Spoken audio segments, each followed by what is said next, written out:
All right, let's go live. We are live. Hey, everyone. Thank you for joining us. We are now being joined by the one and only Sam Seder, who's in the waiting room.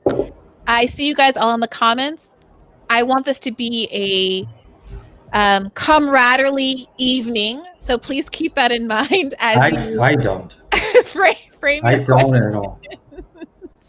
All right, let's do this. Virgil, Hey, I could Sam. hear you. Oh. I could hear you, Virgil. I heard what you said. What did I say? You don't want this to be camaraderie. Hi, Bri. How are you? I'm doing well, Sam. How have you been? I am tired. Fair enough. Sam, how long have you been in that studio? For about 6-8 months now? In this studio? Yeah. What do you mean? Like no. I mean, you've been sitting in that chair for the past. I mean, it feels like it. It definitely feels like it. I've been here all day today. It feels like a man who is trapped in the majority of the force. Indeed. Here, let me see if I can just. I can sort of just get a slightly different look here. You box that out like that, right? That's pretty cool. Right, because it's not your show. Right. Yeah, you're in our zone right now, brother. I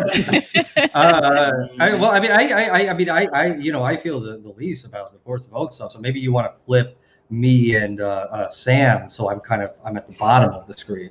I don't know how to do. Oh, wait a minute. Oh yeah. Jeez. Right. So then I'm more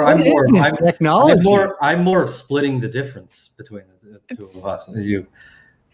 Yes, Virgil's our judge. Did Ben really quick? Did producer Ben want to do something with this, or run the stream or something like that? Or? No, everything's going as planned, Virgil. So okay, everything's going as planned. Okay. This has been my favorite part: is listening to you guys squabble beforehand. We're ready to go. Virgil's going to play a moderator of sorts. But I want to start just by asking you, Sam, the name of our show is Bad Faith. And so I want to get your sense of where the bad faith breakdown came in the midst of this entire force the vote debate. Because I will say, I first heard of it from you on your show. The very first time I heard of the idea was from you, and you were, giving it plaudits at the time. And I thought, well, if Sam Seder likes this thing and it's a Jimmy Dore idea, then it must be something I should look into more closely. So what happens? Well, I think if I remember correctly, that's sort of how I presented it when we talked about it. And if I remember correctly, what I felt was at the time, and I remember the original video that Jimmy did about it, where he was talking like, there was a spirit of, of camaraderie, I guess, on some level that he was appealing to, if I remember correctly. And at the time I said, this sounds like a good idea to leverage the vote for something. Mm-hmm. And I think if I remember correctly, don't hold me to this, but maybe I probably should have checked that video, but I'm pretty sure I said at the time, I'm not sure that Medicare for All vote is the best idea. You might want something like committees or something like that. But the idea of leveraging the vote, I thought was a good one. And I think at the time, I may have said on the video or not, my feeling was like, I'm going to look into it. I'm going to ask around a little bit if this is, if people think this is a good idea, and if they're looking for something else. And after that, if I'm pretty sure I have the sequence correct, I did ask a couple of people I know who are sort of not necessarily directly involved in that, but sort of peripherally involved and might have known about that. And I heard they were going for other stuff. I think ultimately that turned out to be the Paygo thing. And I don't think after that I said anything about it, because I still felt like it's not a bad idea to, inject this notion of leveraging the vote. And so I think sorry, go ahead. And then I think it wasn't until I saw Jimmy turn it into, the next thing I saw about it was Jimmy doing a video saying that AOC was the thing that was the person that was standing between us and Medicare for all. She was a sellout. She was a fraud. And I realized, like, oh. Okay, so Sam, just to clarify, I want to clarify. You said you talked to some people who were peripherally related, who said that they didn't think that force the vote was a good idea.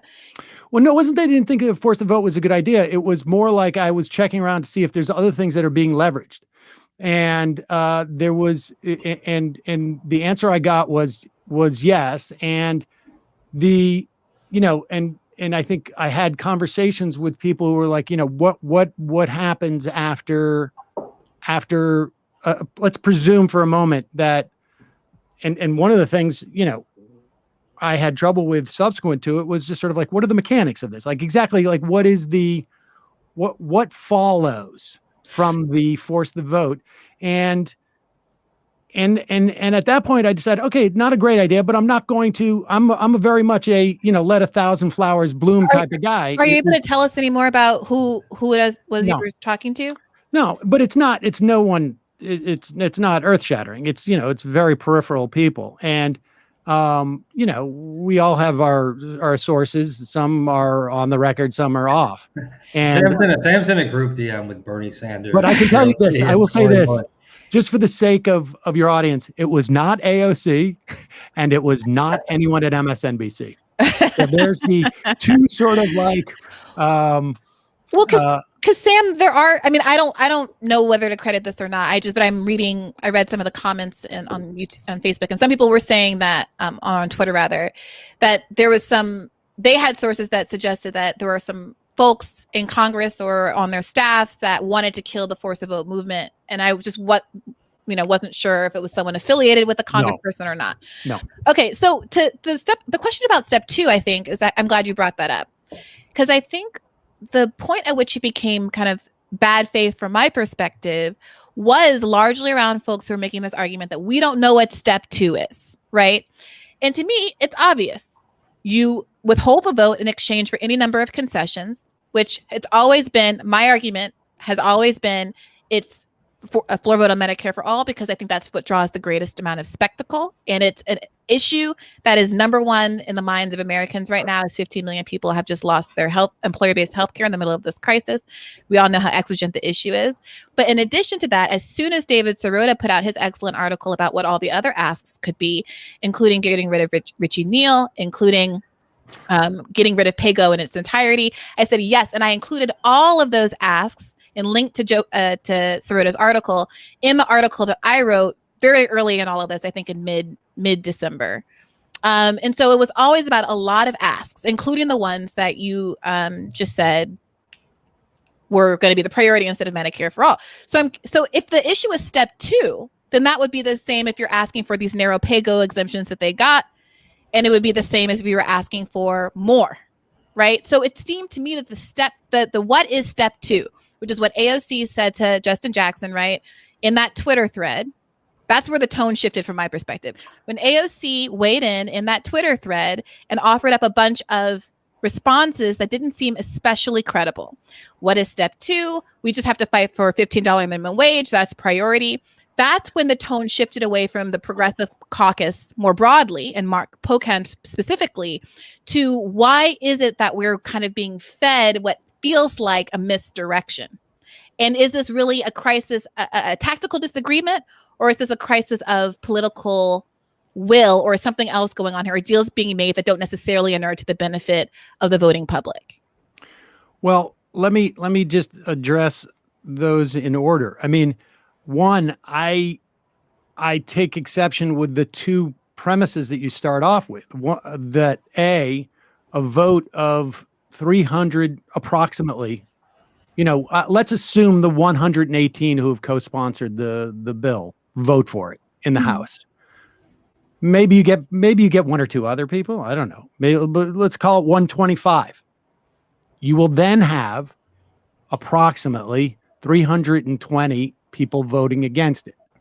Now, your sense is that this is the most prominent issue amongst people, I guess, presumably because we're in a pandemic. I don't know that it's any less pressing because we're in a pandemic. I think if we have Medicare for all, it certainly would have made things a little bit easier, but I don't know that would have had a material difference. But we just tested the premise of whether and I have no doubt, I've seen all the polling, the people support Medicare for all. Mm-hmm. How strong that support is. If in the nature, let's say the vote happened this week, they lose 325 to 125. Your argument is that this is going to make people rise up because of that.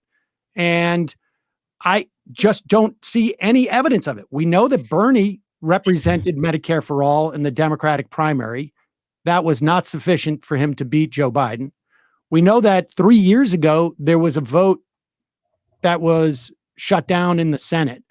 I don't know if people remember that, but that, I think, so I'm not convinced that step number 2, frankly, does bring about what you suggest it does. So because you laid out a bunch of things, sure. I want to address them. And so I'm not convinced that of that step number 2. I mean, it's an argument. Like I say, I don't think I ever came out and directly,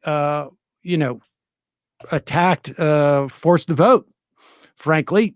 I mean, I think I commented on it subsequent to the attack that Jimmy had on AOC.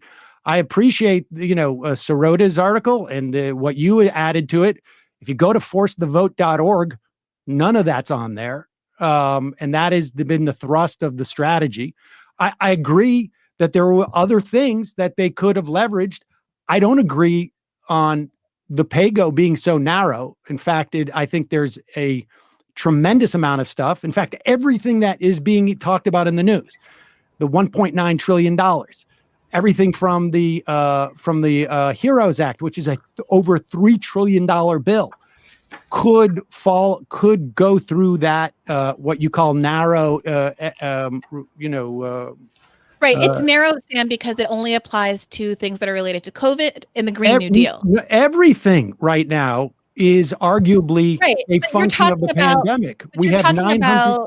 You're talking about the COVID bill being enabled by the Paygo exemption, which is true because the Paygo exemption was for not just the COVID bill, but everything. But Sam, it's for COVID-related things and it's for the Green New Deal. And Joe Biden. But wait a second. Let me just finish this, Brie.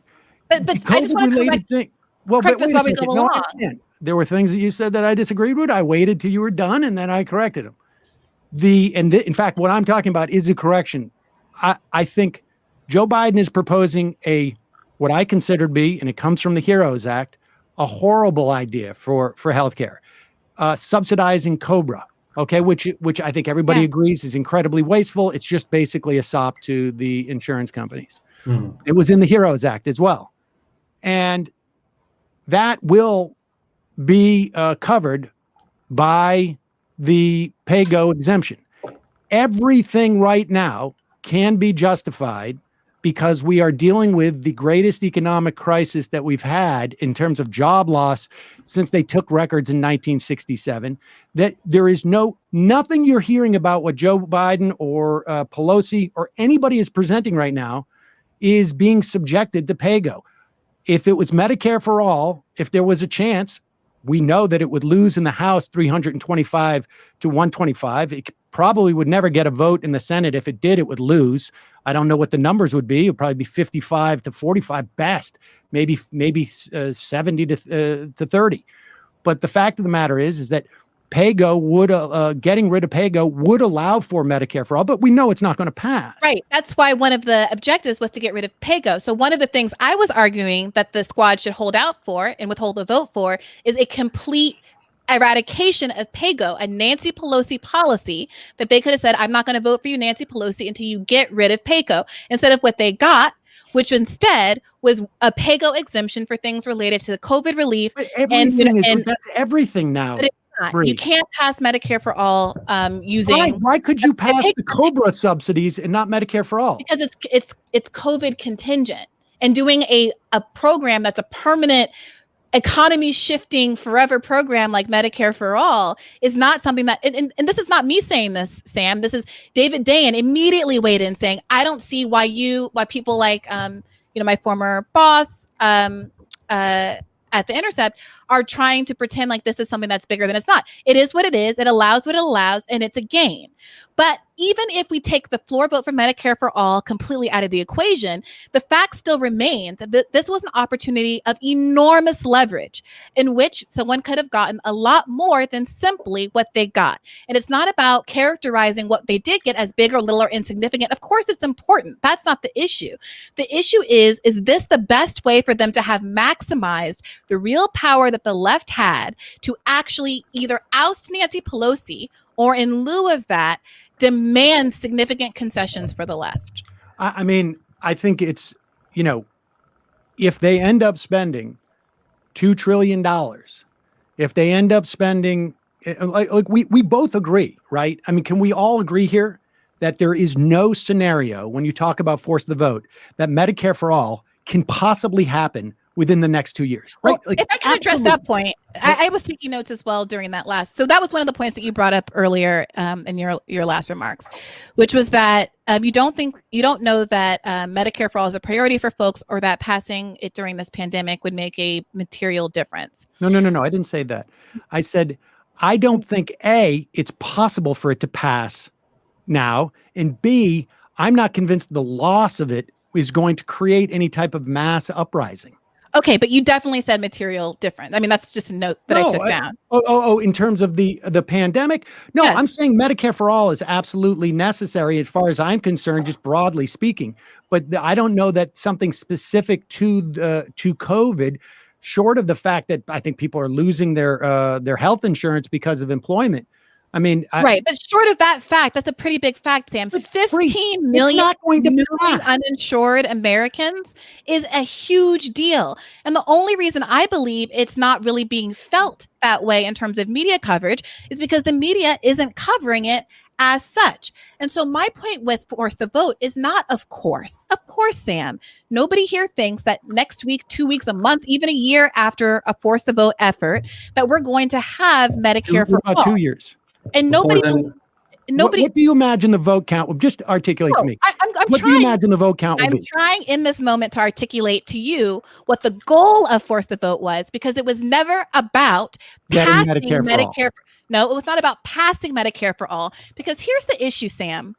If your argument is we should only do things if they guarantee a win in this moment. That's not my argument at all. Okay, well then you can make your argument. But my point is that if that is the way someone saw the world, of course you wouldn't believe in Medicare for all. That's not. You wouldn't believe in force the vote, rather.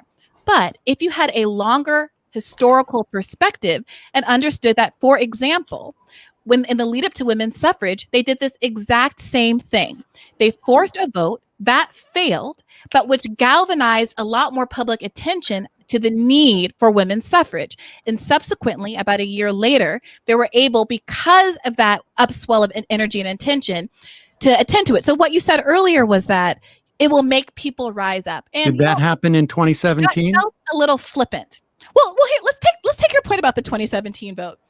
One of the arguments being made by the anti-force the vote crowd is that if we do this, we'll lose political will and it will set back the case for Medicare for all. But by your own admission, they did this in 2017 and subsequently got more co-sponsors for Medicare for all than we've ever had in American history. So the argument that somehow this is going to cost us politically, I think, is really unfounded. Now, I can't prove to you it's going to make that argument. But Sam, let me just finish this, since I let you finish as well. I can't promise you any outcome.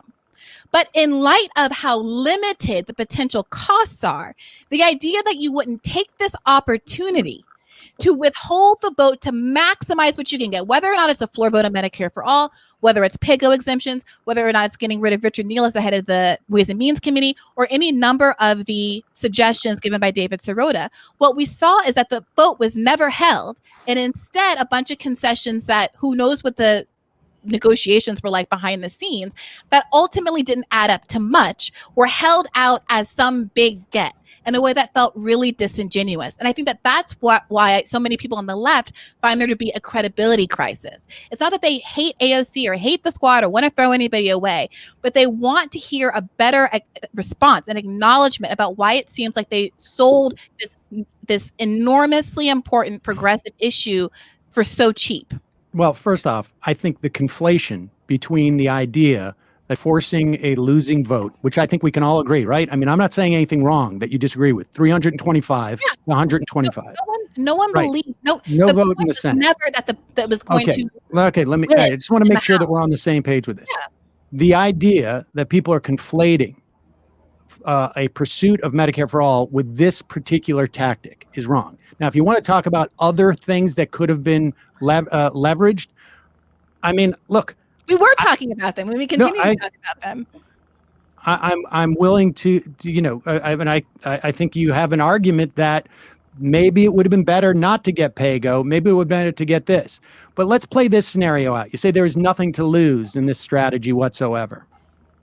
I can tell you that the fact that AOC has led the sort of the challenging, I mean, presumably I've heard, and maybe this is wrong, the idea is that the people who vote against Medicare for all, and I don't think we have a president who was elected by saying that even if the House and the Senate were to pass Medicare for all, he will veto it. So we have a disagreement as to what we think the public is going to react to at this point and how they will react. Okay, fine. My sense is that losing vote would not galvanize the population. You would not get people on the streets. You would not get that type of push that you got with suffrage, for instance. Why not? Well, so that's the central point then. That's the central disagreement, because as you said earlier, Sam, surely we all agree that under this Congress, that as it's currently constituted, as we know what individual members of Congress are on the record about Medicare for all, they will not pass it. But the idea is that a failing vote and, as Bria is saying, the momentum created by that, the media attention created by that, the starkness of it would push the matter. I mean, and frankly, I mean, I do also want to interrogate this one point that you just made, that, you know, Biden is a guy who won the Democratic primary saying, you know, I'm for Medicare for all. I'm not going to sign that into law. I'm against that. But do you really think that if, you know, and again, we're not necessarily going to this point, and this is probably is a hypothetical, but that if the Senate with 50 votes passed Medicare for all and the House I think he would sign it. With enough votes, he would simply not sign it, or do you not think perhaps there's enough momentum at that point that he would say, well, all right, yeah, fuck it. I got to think if Joe Manchin and Kristen Sinema and Mark Kelly and John Hickenlooper, and they voted for it, and if the other 125 members of the House who were not going to vote for it voted for it, I would imagine that Joe Biden would sign it. My point is that it did not hurt Joe Biden enough to deny him the Democratic nomination or the presidency. Well, I think in part because of the media, if you want to say, but that's going to be the same media that you're relying on to cover a vote that loses 325 to 120. How do we get past that, Sam? Well, I think, frankly, what we need is more power. I have a different sense of than yours as to the power of the left. For instance, okay, now look, I was not one of those people who slammed the people who went out to protest on the Capitol steps about the force of the vote. There wasn't many people there. I saw one clip from it where someone is mentioning my name as being part of why this doesn't happen. And I can tell you this: if Sam Seder is the obstacle to getting Medicare for all, you perceive Sam Seder as the obstacle to getting Medicare for all. I know where he lives. I am sitting in front of IKEA panels right now. I know where he lives. I'm going to drop his address in the chat, and you can go rush that studio right now, and we can get Medicare for all right now. I mean, I just think that we don't have the power that's there. And I think the danger, what you can lose in trying to use a phone as a hammer is you can break the phone. Can I just address that? I want to take that good faith version of that argument that you just made. Like, really, truly, I want to drill down on this. This is serious stuff. Okay. The argument being made to you, Sam, is not that you individually hold all the power in the world, but that there is whatever left media structure we have is fairly limited. And both you and the Young Turks are an enormous take up a more enormous percentage of that left media space. I think Jimmy has a bigger audience than I do. Yeah, he does, but that's not the point. You and Young Turks together take up an enormous amount of that space. Jimmy has his own platform. I have no idea what their perspective on this was. Okay. And then in terms of beyond the left media space, who else has influence in the left media? Well, there's unions and there's the DSA, right? And so if Young Turks takes up, I don't know, probably 80% of the left. I don't know how big they are, but obviously they're the main player. If Young Turks comes out against an idea, if you come out against an idea, I didn't, or you decline to support it. And Sam, I think you're not being entirely honest about the kinds of things that were said on your show, even if you personally didn't say that. I'm not holding you responsible for them, but the Sam Seder universe was extremely antagonistic toward Force the Vote. I think it was, frankly, for me personally, I was antagonistic to the idea that it very quickly, very, very quickly turned into AOC is a sellout. She's a fraud. That's fine, Sam, but I'm sitting. But wait a second, Bri. You asked what the cost is. The cost is that. No. I didn't ask you. And I'll tell you something. I have historical perspective on this. Mm-hmm. We have, for the first time, we have taken out more establishment Democrats in the past 2 years. Not exclusively because of her, obviously, in Justice Democrats. But I really just wanted to make the point that I was making, though, which wasn't about any of that. And I would like to say my name is Briahna Joy Gray, not Jimmy Dore. So I would think we should talk about and talk about. We're talking about Force the Vote. Okay. And there's if I can just finish the sentence, Sam, if I can finish the sentence, I think that we can and should talk about the effect of the approach that Jimmy Dore took.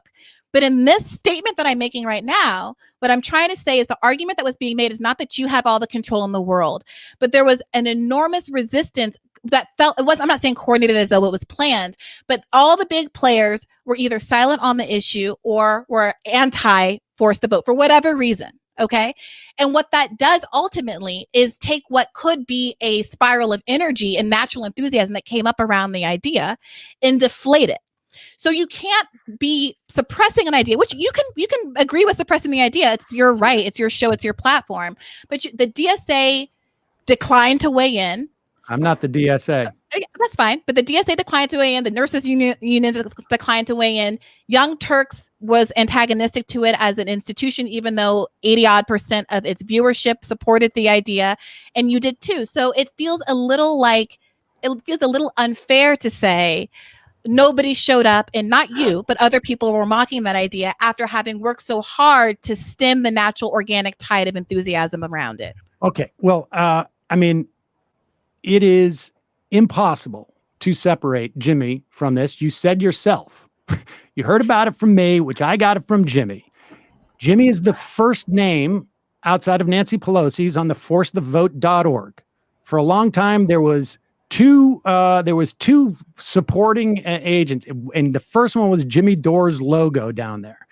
Jimmy Dore turned this into a litmus test for progressives as to whether they were actually on our side.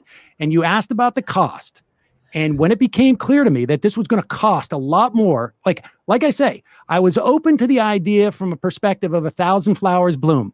I didn't necessarily think it was the greatest thing in the world. I thought maybe there were other asks that you could get.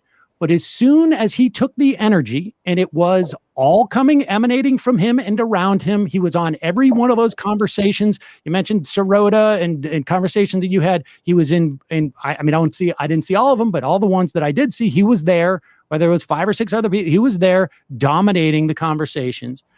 And this turned into a project for him.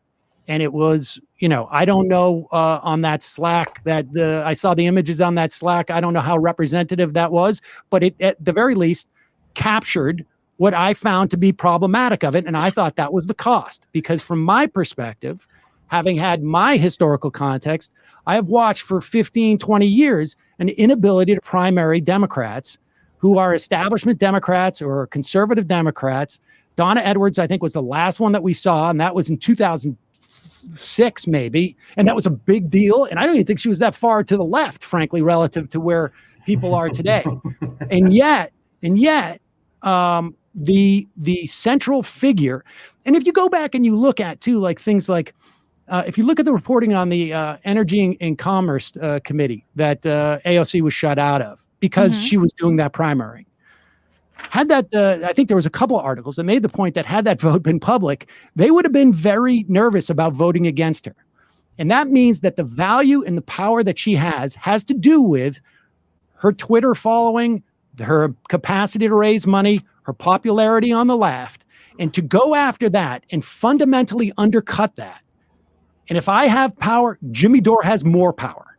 And to undercut that and for the sake of a losing vote where supposedly it was about 2 years later, you're going to primary those people, although she is the central figure who are helping primary those figures. It did not make sense to me. That was the cost. As far as arguing whether, and that was the cost of the force the vote movement, whether there was a cost for the Progressive Caucus or those 15 people to vote against Nancy Pelosi.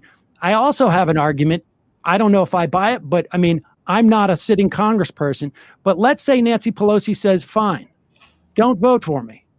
They lose the speakership, right? Because there's no one going to coalesce around. You're not going to get that 218 people to coalesce around another person. They're going to end up. It's going to end up being McCarthy because that's just not true, Sam. That's just fundamentally not true. Walk through this. And I'm going to give you my scenario about this. I'm going to give you my scenario. They say no, we're not going to vote for Nancy Pelosi. We're going to vote for Hakeem Jeffries. Oh my gosh. Okay, and if you got what was the 218 to 212 or something, right? What I can't remember. I believe it was 216 to 212 with a majority of 215 because if memory serves, 429 votes were cast, requiring a majority of 215. So you Democrats now had at the time, I believe, about 219, 220. The progressive holdouts. Let's say there's 10 of them. Okay, they vote for Hakeem Jeffries. It has to be less than that because the majority is not the majority of people who are voting. It's the majority of people who vote for a named candidate, right? You know this. Yes. So I'm thinking, okay, so let's say Nancy Pelosi calls their bluff. Don't vote for me. And they vote for Hakeem Jeffries. It goes into, enough of only like 4 of them vote for Hakeem Jeffries so that there is no majority. They have to revote, right? Yeah. And then what happens? They have the same vote that they had before, or they switch to Pelosi, or they maybe other people vote for Hakeem Jeffries. So but let's it goes to a second ballot. It goes to a second or third or fourth or round of voting. Second round. Now you have 15 people who vote for Hakeem Jeffries, 215 who vote for McCarthy, and 205 who vote for Nancy Pelosi. What happens then, Virgil? Wait. Why would the memory serves McCarthy got 212 votes? So you're not saying that number goes up? No, I'm suggesting in round two, one of two things has to happen. Nobody can marshal a majority, so it goes to round 3. No. You don't need you need a plurality of names. That's not true. It would require Democrats would have to vote for Kevin McCarthy to be speaker. Or a large number would have to abstain altogether. Yes, or abstain. Under your scenario, Sam, you need a majority of the people voting for a name. Okay, so let's say, which is to say, not voting present, which means that if every single Democrat shows up and they vote for someone, then unless they have a majority within that caucus, I'll say it's not a majority, and this is again assuming the Republicans voted as a bloc and they're a minority, and no Democrat is going to vote for McCarthy, obviously, then it's just going to keep going to successive ballots. Right. And this is not an unprecedented situation. Right. It's simply a situation we've not had in 100 years. And importantly, this could go on for dozens of rounds, as it did in the historical precedent that Virgil is nodding to. And this is where we start to talk about media attention and spectacle, where Nancy Pelosi, who 3/4 of Americans want to step down, a bipartisan majority of people can't stand Nancy Pelosi. Nancy Pelosi, who was down. We got to talk about Democrats because the Republicans The Republicans are irrelevant. Yeah, it's like half of Democrats want her. I think it's a majority of Democrats want her to step down. So the question is, isn't this part of the spectacle that we're trying to create around the issue of why 15 million people just lost their health insurance and what the government is going to do about it in this moment? So we don't end up in a situation where Joe Biden is saying, let's do more COBRA payments, let's give more giveaways to the private insurance industry. And even if it doesn't result, obviously, in Medicare for all tomorrow, what it does is finally force has the best chance of forcing a conversation on this issue that I can imagine happening at all. So unless we give an alternative of how we're going to force the subsequent things that followed that vote probably would have sucked up a lot of that that attention. Now, you didn't know that, of course. You didn't know that, of course, before the force the vote. But presumably, over those days, you would have probably still paid more attention to the insurrection in the Capitol. Right. Now you don't know that because you don't know how things are going to play out. And they could have scheduled the hearings for any time also. Well, I'm saying the spectacle that would have come from that vote on the 4th would have been would have ended, of course, on the 6th. And sure, but again, we didn't know that at the time. We couldn't know that at all. No, of course. I mean, and then you also would have held up the vote for I guess to certify the vote, right? I mean, how would we do that? Wait, your question is, how do we certify the vote because there was a job that we didn't know was going to happen? No. I'm saying in terms of we haven't organized, we don't have a Speaker of the House yet at that point. But my point is like the assuredness that the force the vote people had enough so that the Progressive Caucus members who didn't do what they said were sellouts. To me, I'm sorry. I just think that's ludicrous. Okay, and so like I say, I never even criticized the force the vote until it became apparent to me it was part of Jimmy's sort of project, to attack the Democrats and particularly the progressives. I mean, he did that when she was elected before she even won the general election. He attacked AOC for endorsing Andrew Cuomo in the general election. I mean, then I realized I'd been duped. My name's Briahna, and regardless, Jimmy Dore could go and kill 15. You brought up the DSA, you brought up nurses, you brought up the media, you brought up David Sirota. Honestly, Sam, if I could just get this sentence out, we can talk about Jimmy Dore can go and kill 15 kids tomorrow, and I still believe in force the vote. So there are ways that I think we can talk about the effect of Jimmy Dore's argumentative style on this discourse. Well, it's not an argumentative style.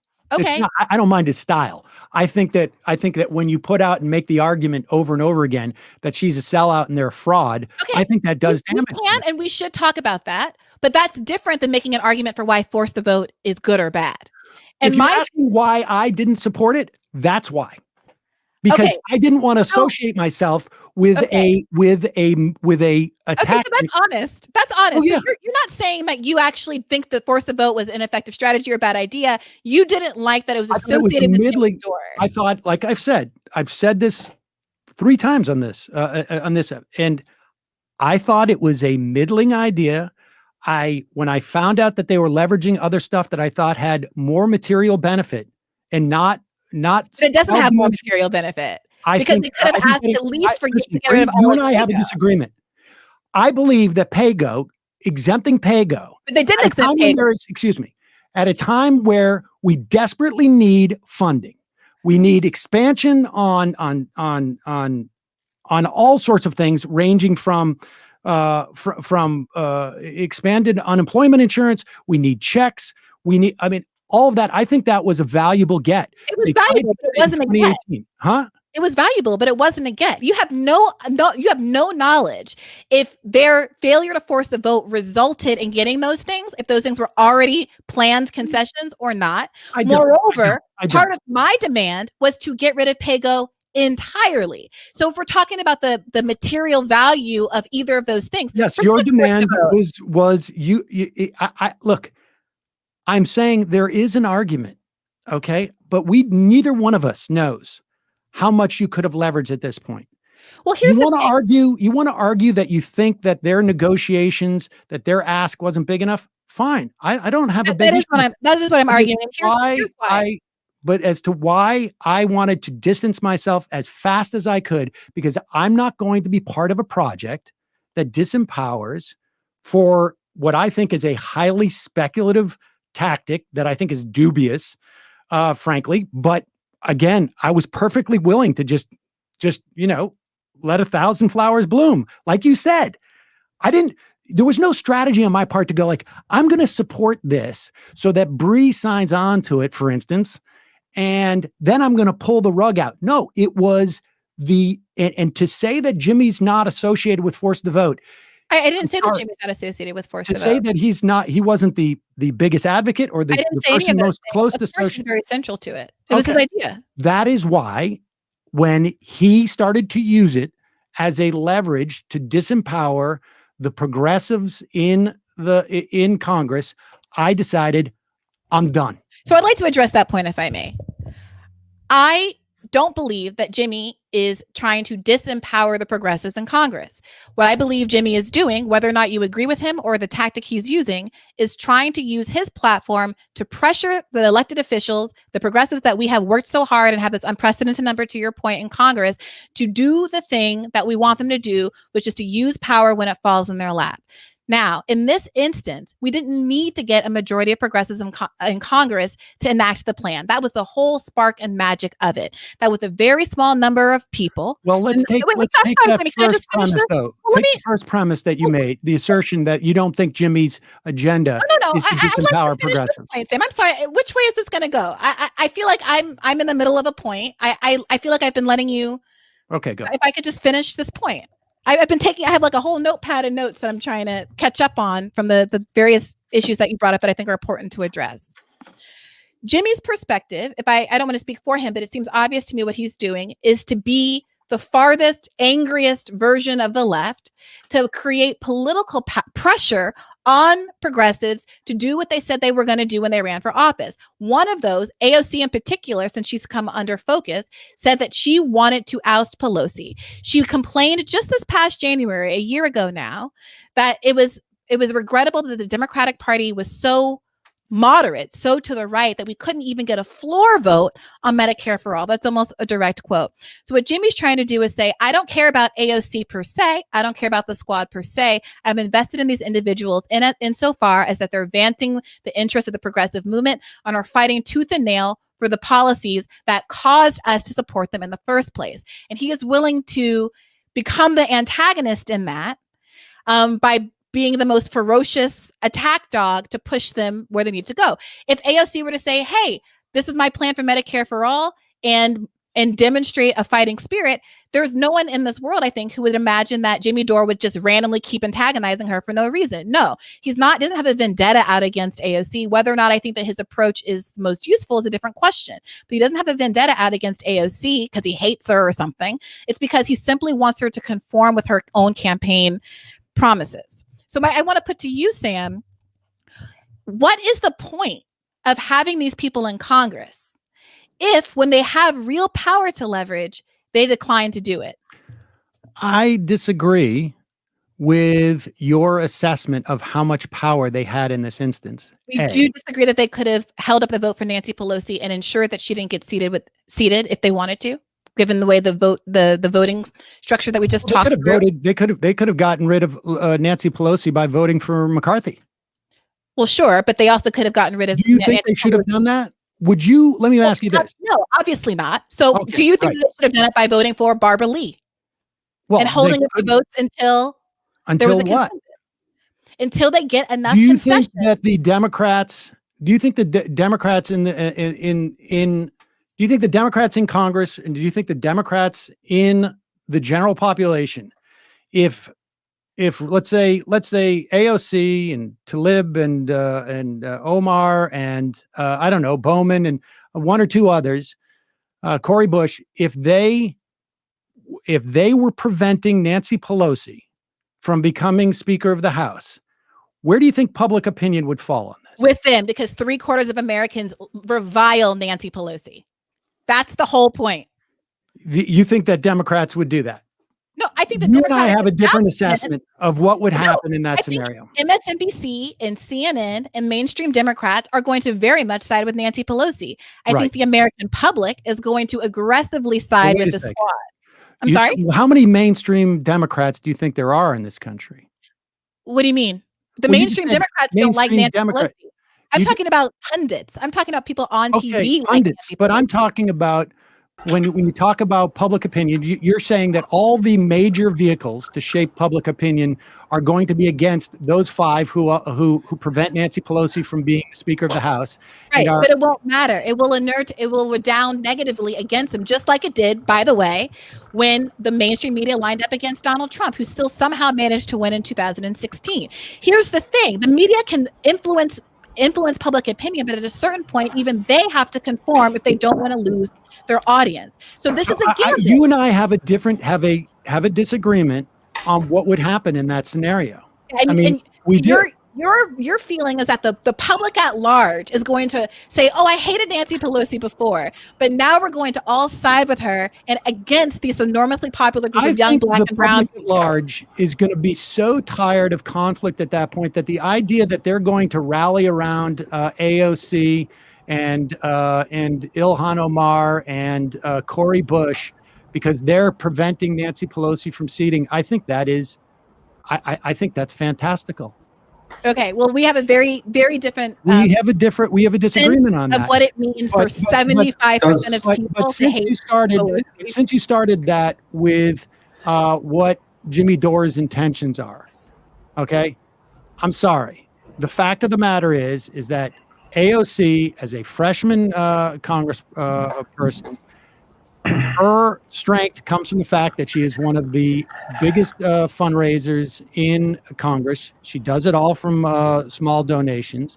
From us. Yeah. Exactly.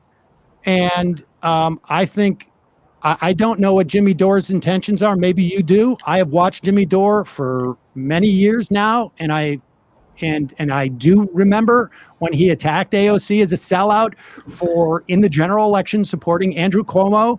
I don't know what motivates him, but I can tell you what the impact was. And the impact is that, Fraud Squad went out there, and when AOC did not get that seat on the Energy and Commerce Committee, which is a crucial committee if you want to talk about Medicare for all, there was no pushback whatsoever. There was no, and so we didn't have her back there. And in other words, basically, why did we have her back there, Sam? They were able to disempower us by not giving us a voice on that committee, and they got no pushback from it. AOC, the fact that AOC is reliant on her base for her power is the reason why AOC should listen to her base and not Nancy Pelosi. You have I'm not convinced that the base is so big. You have 41,000 people who signed that petition. Well, which is it, Sam? There was 100 people out there. You can't have it both ways. Is it that force the vote made it so that no one had AOC's back when she was denied the energy and commerce position?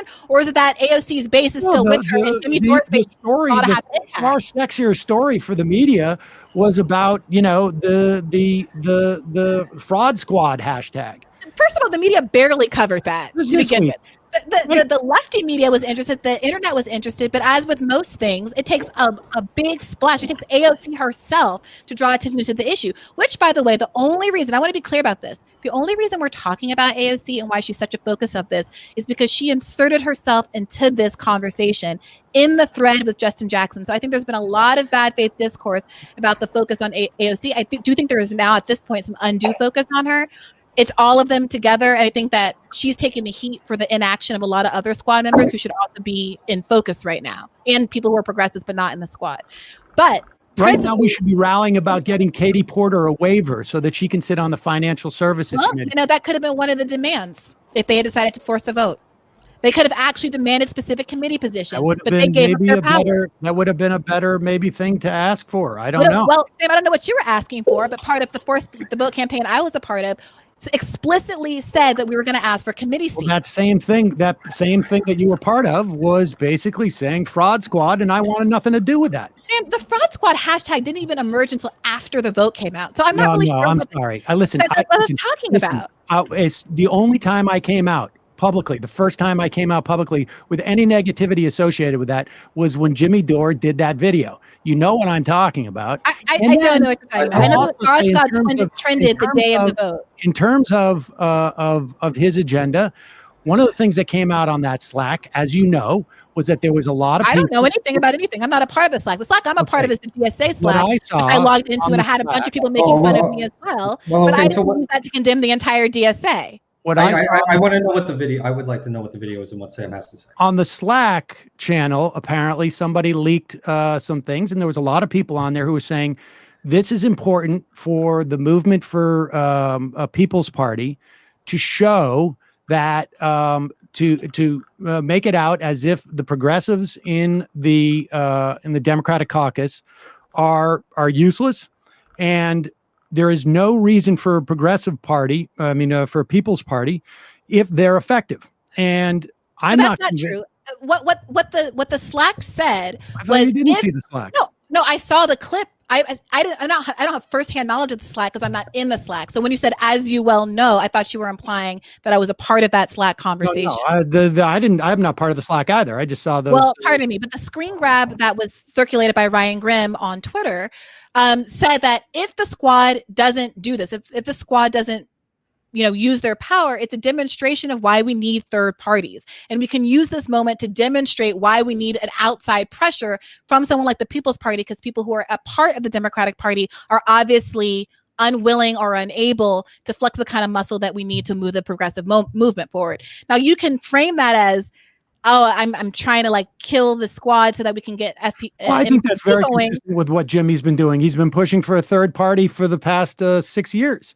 And so, first it was the Green Party, and then it was, and frankly, again, I remember what Jimmy's prescription was. People can go and look at the debate that I had with Jimmy Dore in 2016, where he told me that Donald Trump was going to get nothing done and it would bring us Elizabeth Warren. That was his argument. Plus, he didn't know what a filibuster was.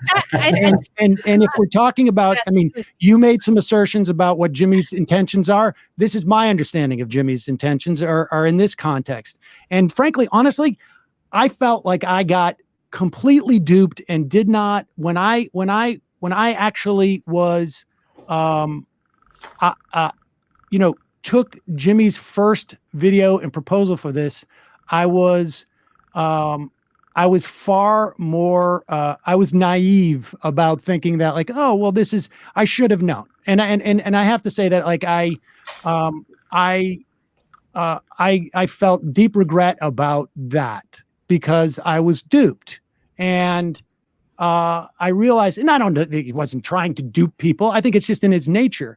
And it turned into something that became extremely corrosive as far as I'm concerned. And it undercut what little power I think progressives have in the Democratic Party. So you agree that progressives had the power to hold up the vote? Yeah, everybody had the power to hold up the vote. So do you think that do you also agree that they should have held up the vote in exchange for something more, whether it's committee appointments or full elimination of Paygo? I don't know if frankly, I don't know how if you could organize people around the idea that this one person should get on a committee or not. I'm not in Congress. What do you mean organize people around? Well, you need to get 5 or 6 or whatever, 10 people to vote as a block. Mm-hmm. And I'm not convinced that there could be something they could settle on that would work across, all of their agendas to do that, because it comes at some price. You say it doesn't, but the reason why AOC lost that vote for the Energy and Commerce Committee is because she was leading the charge to primary other sitting Democrats, and they don't like that. And yet a woman who, I'm sorry, I forget her name, the moderate who ended up withholding the vote this time ended up getting a seat on that. She voted against Pelosi last time and lost a seat on the judiciary that she wanted. Right. This time around, it was reported by Politico before that she had been quiet about not voting for Pelosi. Right. So there's did Connor Lamb suffer any repercussions for not voting for Nancy Pelosi or any of the other, I believe, 5 members of the right side of the Democratic caucus? Did they suffer any? I don't know offhand. I don't know either.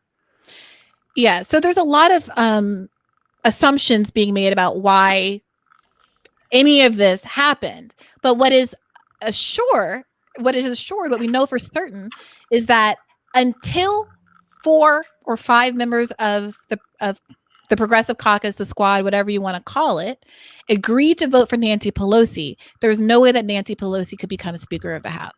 And my main crucial point, and I think that what really can't be ignored and what really got lost in a lot of this discourse, because people weren't arguing the merits of this in good faith. They were arguing about Jimmy Dore, and I think there's a lot you can. Like I say, I think that I've been you are entitled to your feelings about Jimmy Dore, but the reality is there was a moment where we could have. That when I argue that I don't want to be part of this because he's using this as some type of litmus test, that is actually a good faith argument. I think that you're being honest about that. I don't think that reflects especially well. You can think it's a dumb perspective on politics and whatnot. I don't not believe you. But do you think it's a good faith argument? Because you just said that is not a good faith argument. And I just want to be clear. No, I think that people are not arguing in good faith about them. They're conflating. I think that what you said is true and honest, but that has nothing to do with the merits of good force the vote as a tactic. Well, as a tactic, if it existed I'm really glad you said that, Sam, because I think that's really honest of you to admit that your opposition is because Jimmy Dore is associated with it, and you don't think that Jimmy Dore is pushing it in good faith. It's not just that Jimmy Dore is associated with it. It's as if like it's not like it's a car exists, and whether I get into that car is going to have something to do with who's driving it. Right, but there are a lot of others. I'm sorry. He was driving. He was driving. Jimmy, a lot of why Jimmy was so focused, so central to it is frankly because people like you on your show spent countless hours clipping his stuff. That's talking about it. The sequencing is wrong there.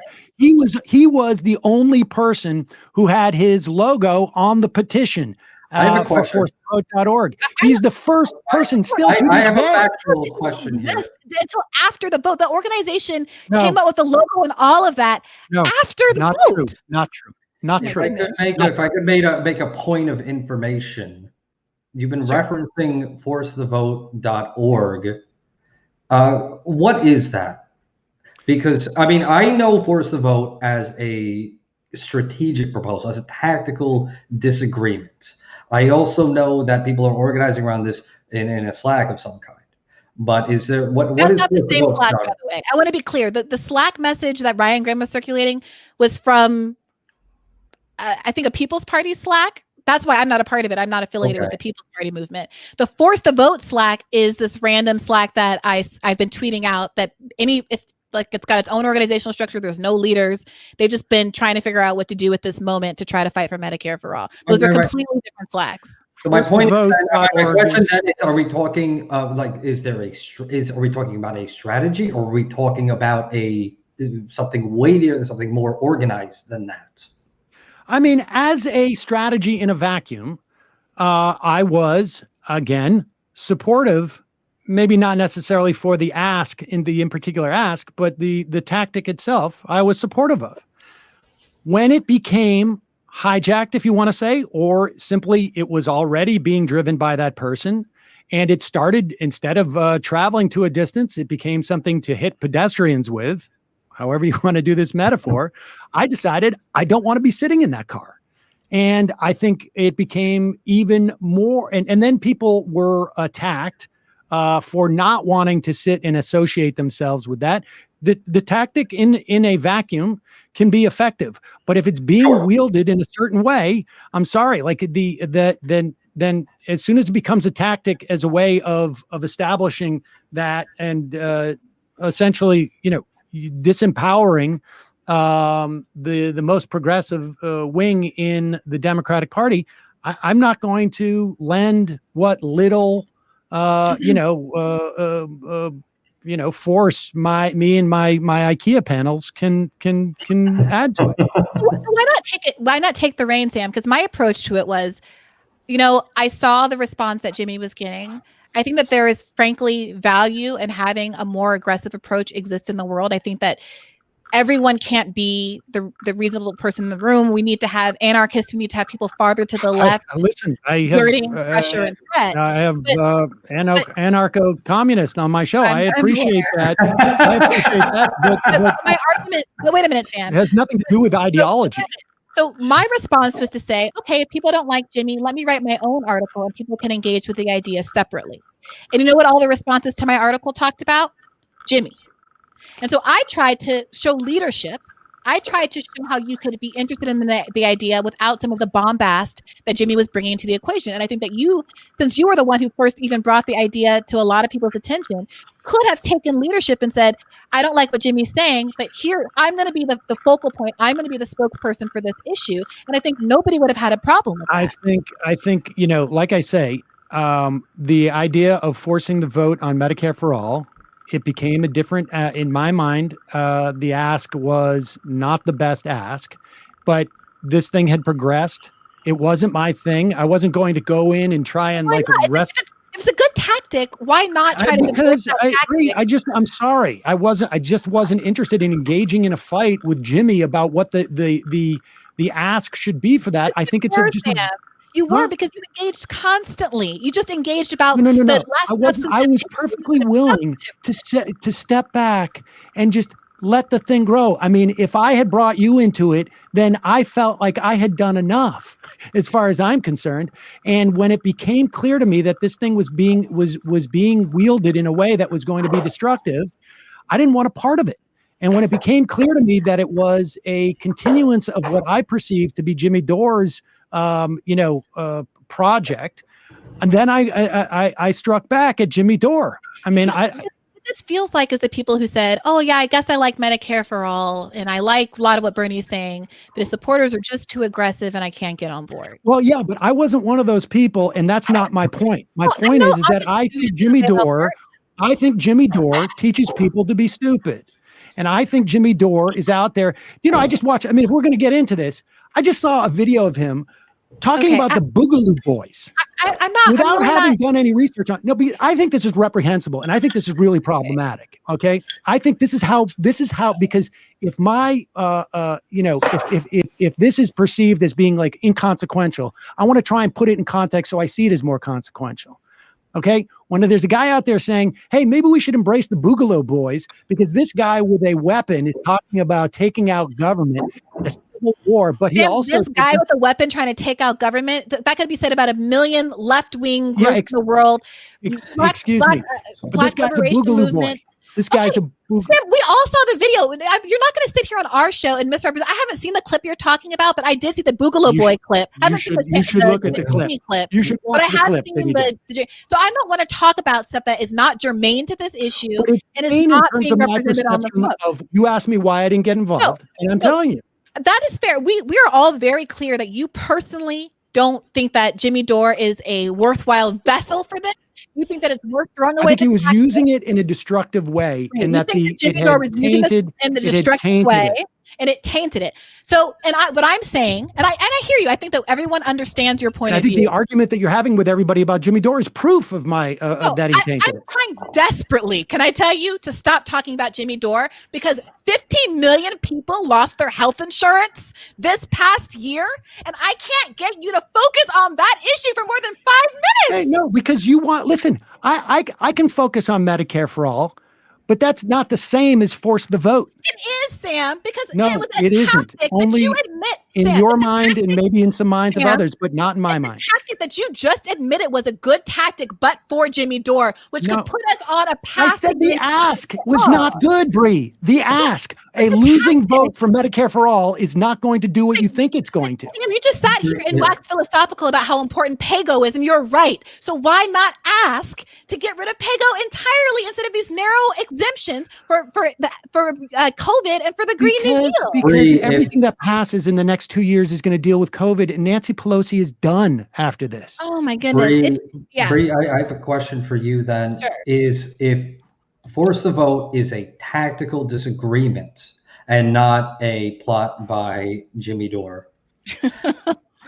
then would you accept that supporters of Medicare for All might simply have other ideas of how to get to that point that do not involve the specific tactic of withholding the vote? Yeah, so we talked about this a lot, Virgil, and I think what a lot of people wanted to hear was what that is. So we, as you know, had Michael Leidy on the show, who was Bernie Sanders' healthcare National outreach Nurses United director. Yeah, National Nurses. He has DSA affiliations as well, and he was very candid with us, and I really appreciated and respected his issue. And so my tempers really went up around this force of vote. Like, I got really invested when I asked the question, what's the alternative? And obviously he doesn't represent everybody, but we made a request for someone from the National Nurses Union to come on, and they declined. We have made all kinds of requests and people have declined. So Michael Leidy came on, and what he argued was that we have a 20-year-ish so window to Medicare for All, which involves state by state Medicare for All, principally starting with California, and that he believes that when Gavin Newsom makes a presidential bid, he is basically going to ride the wave of Medicare for All in California to the White House and make that a principal issue. Now, reasonable minds can disagree on that. I personally don't find that to be an adequate plan, largely because it misses the opportunity that this historical moment of enormous cataclysmic healthcare failure in the United States of America in the middle of a global pandemic, which is likely to last 2 years, it misses the opportunity to leverage that to create the kind of political pressure on our elected officials so that it is toxic for someone like Joe Biden to say he would veto Medicare for All in the middle of a pandemic. It is toxic for only 118 Democrats to be co-signers of a bill when 88% of Democratic voters and a majority of Americans support Medicare for All. Right now we have poll numbers, but it is not politically toxic to oppose Medicare for All because we have no one in the media institutions or in the political institutions who are willing to point out why it is that our elected officials don't support this popular policy. The reason being rank corruption and being bought out by the pharmaceutical and healthcare industry. And that is an argument. It is very difficult to foreground, but which in this moment, in this historical moment, I think we should be fighting like the Dickens to put front and center. But do you believe when the pandemic ends, that the logic for eliminating for-profit health insurance will also end? No, because the fight for Medicare for All obviously began before the pandemic. It picked up momentum before the pandemic. It started polling well before the pandemic.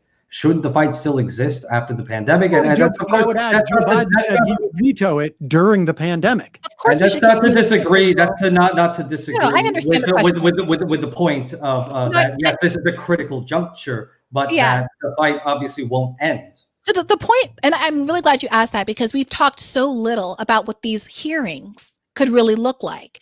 So part of the ask is for vote for Medicare for All, because you can demand as part of your request the hearings on Medicare for All, and you can make requests about how long those hearings are, how many days they are, what the structure of them are. All of that is exclusively within Nancy Pelosi's purview. That's why this was such an interesting tactical pressure point, because Nancy Pelosi is invested in keeping the job. She's the one that's number one invested in that, as opposed to other things that she can't grant. Like, she can't make Biden push through a $15 minimum wage tomorrow. She only has what's in her procedural capacity, and structuring the hearings on the vote is in her power. So I went back and I looked at the Medicare for All hearings that they had in 2019, and I thought, why weren't these a bigger deal? How could these be better? How could we maximize, to Sam's point about how hard it is to get media attention, how can we make this better and have more of an impact than it did the last time we tried this? And one thing that I noticed was that there was absolutely zero conversation about corruption. They had all of these corporate moderate Dems and Republicans, obviously, as well, lined up with their experts and their witnesses to explain why we couldn't have Medicare for All. And not a single question asked them how much they took from the various industries who have an interest in maintaining our for-profit healthcare system. As I watched, I went to Open Secrets and I Googled, every time someone says something negative about Medicare for All, let me Google what their campaign donation profile is. And to a T, they were at the top of the donor list for private health insurance, industry, the pharmaceutical industry. I think that now, as 15 million new Americans have just lost their health insurance and everybody is really focused on how horrible that is when you're just trying to live your life and not die because you're forced to go to work because you're an essential worker and they run out of PPE and all of this stuff, that they would no longer have the excuse that they used to rely on and what they relied on in 2019, which is that if you like your healthcare, you can keep it. We're in a unique historical moment where you cannot say people like their health insurance, which was the number one defense all of these corporatists used during the 2019 hearing. That's why I think this is a unique opportunity. I mean, I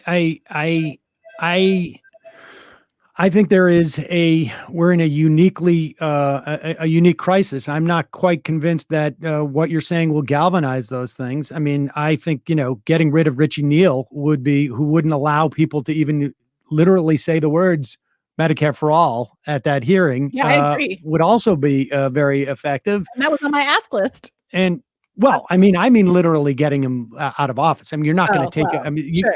It's just simply not going to happen that he's going to be removed from committee chair. I mean, again, like Nancy Pelosi could at one point just say, I'm going to call your bluff and I'm willing to go in front of, I'm willing to allow the media as it is. I mean, look, I think you and I agree. The way that the MSNBC and CNN and ABC and Fox who knows how they would do it.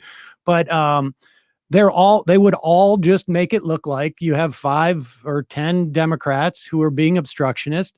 AOC has got higher name recognition amongst Republicans. They hate her as well, if not more so than she does even amongst Democrats. I don't think that the popular opinion would go in the way that you think it would. We have a disagreement about that. I should also say, in terms of we want to talk about if people want to learn more about Medicare for all, the Healthcare Now, Nurses United, the DSA, Our Revolution, a bunch of these organizations have a conference this weekend, actually. Yeah, that you can go online and see it. I think some of the stuff might come out later. I'm not sure, but you can register for that. You can see these strategies. They're going to approach the states, and everyone should watch that and weigh in. Yes, and part of this is you got a lot of people who've been trying to push for this, single payer health insurance since Truman. And there are a lot of forces aligned. It's not just insurance. It's also like big hospitals and doctors to a certain extent too. And so, I think from my perspective, the complete assuredness and the efficacy of this strategy and the sense that anybody who didn't sign on to this strategy is a sellout and not concerned about Medicare for all, I think was, I don't think that was helpful. And I want to be clear that I have never been. No, I'm not saying that you did that. But you're talking to me. So look, if I could just say, I have never been assured about the strategy. And I think a lot of us who are very actively debating this issue on the left in good faith were clear that we don't know what the outcome is going to be, but we have a different assessment than you, Sam, of what the political costs are going to be. And as Karl Rove has said, political goodwill is not something you can put in the bank and grow interest on. It's something that when you have it, you have to spend it. And we just have a disagreement about what this moment demands and what the opportunities in this moment are. Can I ask you, Sam? I'm sorry, go ahead. No, I mean, I think that's true. I mean, what the moment demands is, I think we're probably in agreement. But the strength of the tools that you want to use, I think we probably do disagree on that. I want to ask you something. When AOC was running, I remember her saying, there was this interview she was doing with Justice Democrats, I believe, where she said she'd rather be a one-term congressperson and fight and know that she fought tooth and nail. I'm paraphrasing, obviously, I'm sorry, but then to, make compromises. And, it feels like the argument that is being made in defense of the squad more broadly in this moment is that it's better for them to protect themselves. I'm not saying you said this, but a lot of folks were saying, oh gosh, they'll lose their seats. They're going to be completely disempowered, et cetera, if they do anything antagonistic to Pelosi. Do you think that the way that she and the squad have behaved suggests that she no longer feels like it'd be worth it to shoot her shot and be a one-term congresswoman? Do you think that she's changed? I hope that that's not her perspective, because, like I say, she was instrumental in getting rid of Elliot Engel. Mhm. I think that's very consequential. I think that if he did a lot of that too. Huh? Elliot Engel was instrumental in getting rid of Elliot Engel. Well, yeah, it's true. But I think, if there's no Justice Democrats, if there's no AOC, I think it's, highly unlikely that that would have happened. And I think that, frankly, the perspective that she would just, force the vote and then leave Congress. I mean, if that's what you're suggesting. Well, no, I think it was ridiculous, the idea that her seat was at all in jeopardy because she did this. I think that was silly. Her seat's not in jeopardy. What's in jeopardy is like the upside for that. It's contingent upon a lot of things that you're talking about, public opinion galvanizing around this vote and whatnot. And you and I have a different sense of what the costs are too.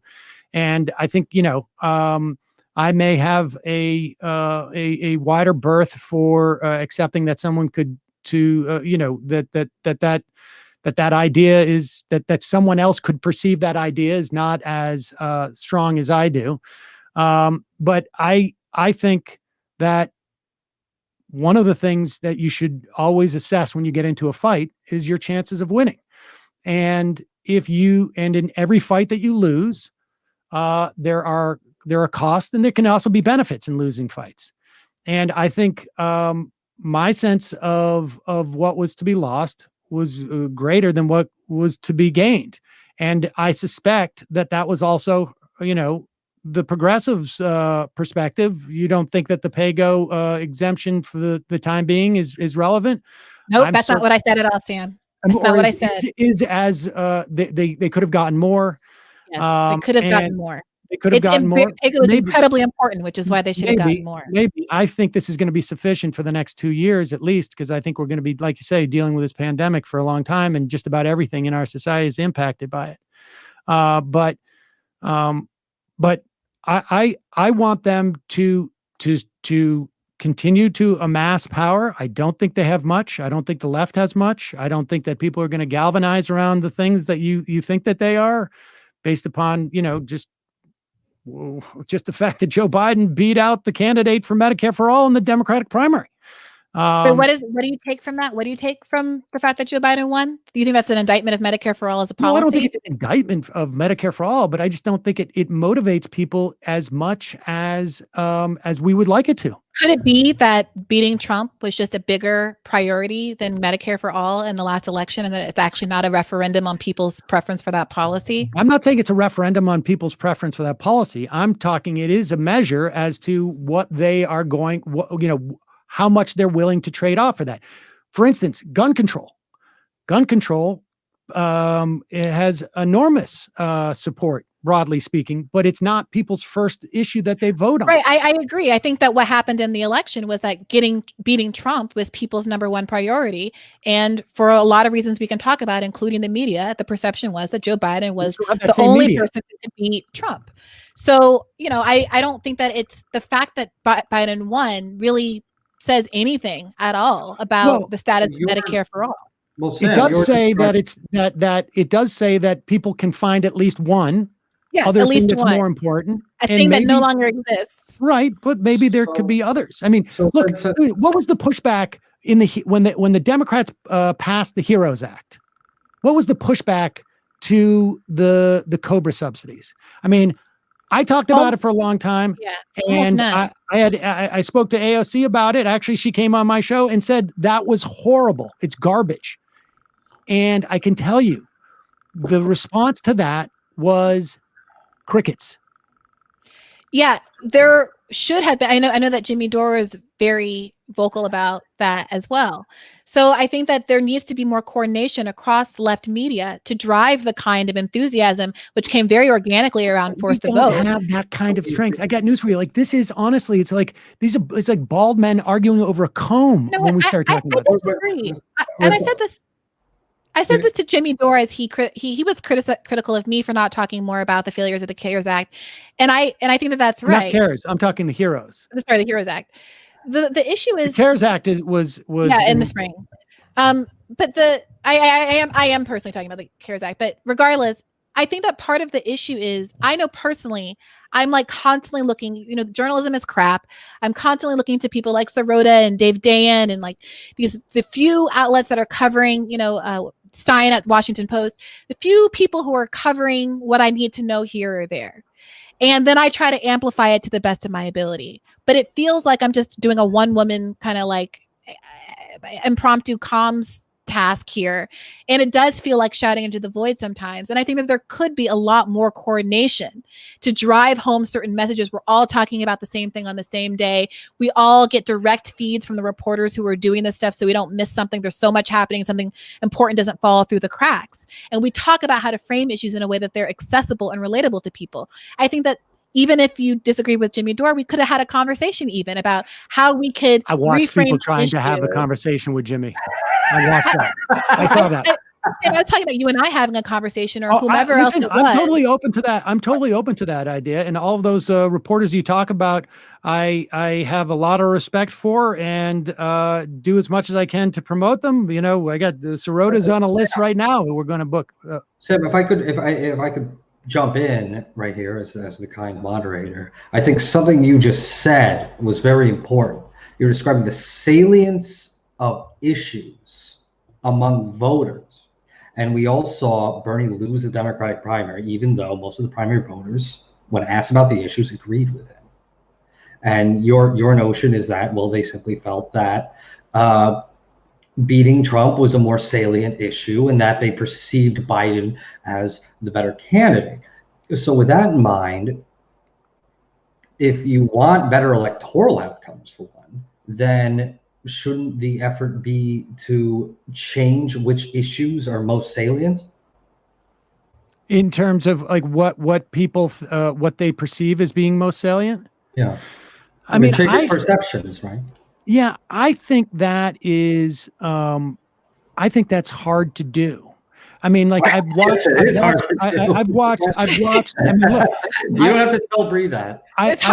That's why we're trying. That's why we're trying. I know, but I'm saying that maybe if I want different outcomes for those issues, maybe there is other tactics that can be pursued. I mean, because and I think the way to get to that is through more through grassroots organizing. And I'm not a grassroots organizer.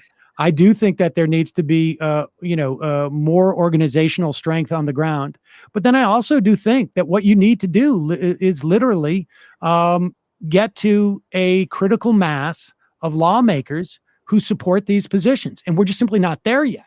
I mean, right, but how do we get there? So I'm not a grassroots organizer. You're not a grassroots organizer. Us sitting on our platform saying we need more grassroots organizing is, I would argue, less effective than using our platforms for what media, what we can do. Which I think one of the ways you do that is, frankly, you support organizations that are primarying Democrats. I think that's incredibly helpful. I think like what we're seeing out of Chuck Schumer right now is just out of a fear of a primary. I think what we've seen in New York, we got rid of the IDC because of primaries. I think primarying Democrat. I mean, I'm in favor of primarying Democrats, every single Democrat. And, at one point it becomes like, do you want to deploy all your resources on something that's not going to be effective, or someone who's not as high on the list? But I think that primaries are a huge mechanism. And in my mind, the best vehicle I've seen for primarying Democrats in over 20 years is the Justice Democrats. And this is a good example right here. Pop that up. I wanted to talk about it. Sorry, I didn't mean to cut you off, but I wanted to ask you what you thought about this. I absolutely agree. And I think the key, I think the misinterpretation of this is that sometimes it's also not She wrote sometimes, and I think it's Can you appreciate how frustrating it was for folks? Because literally we were told, I understand you can say that it's just conditional on the context, and that's a fair argument. That's completely fair.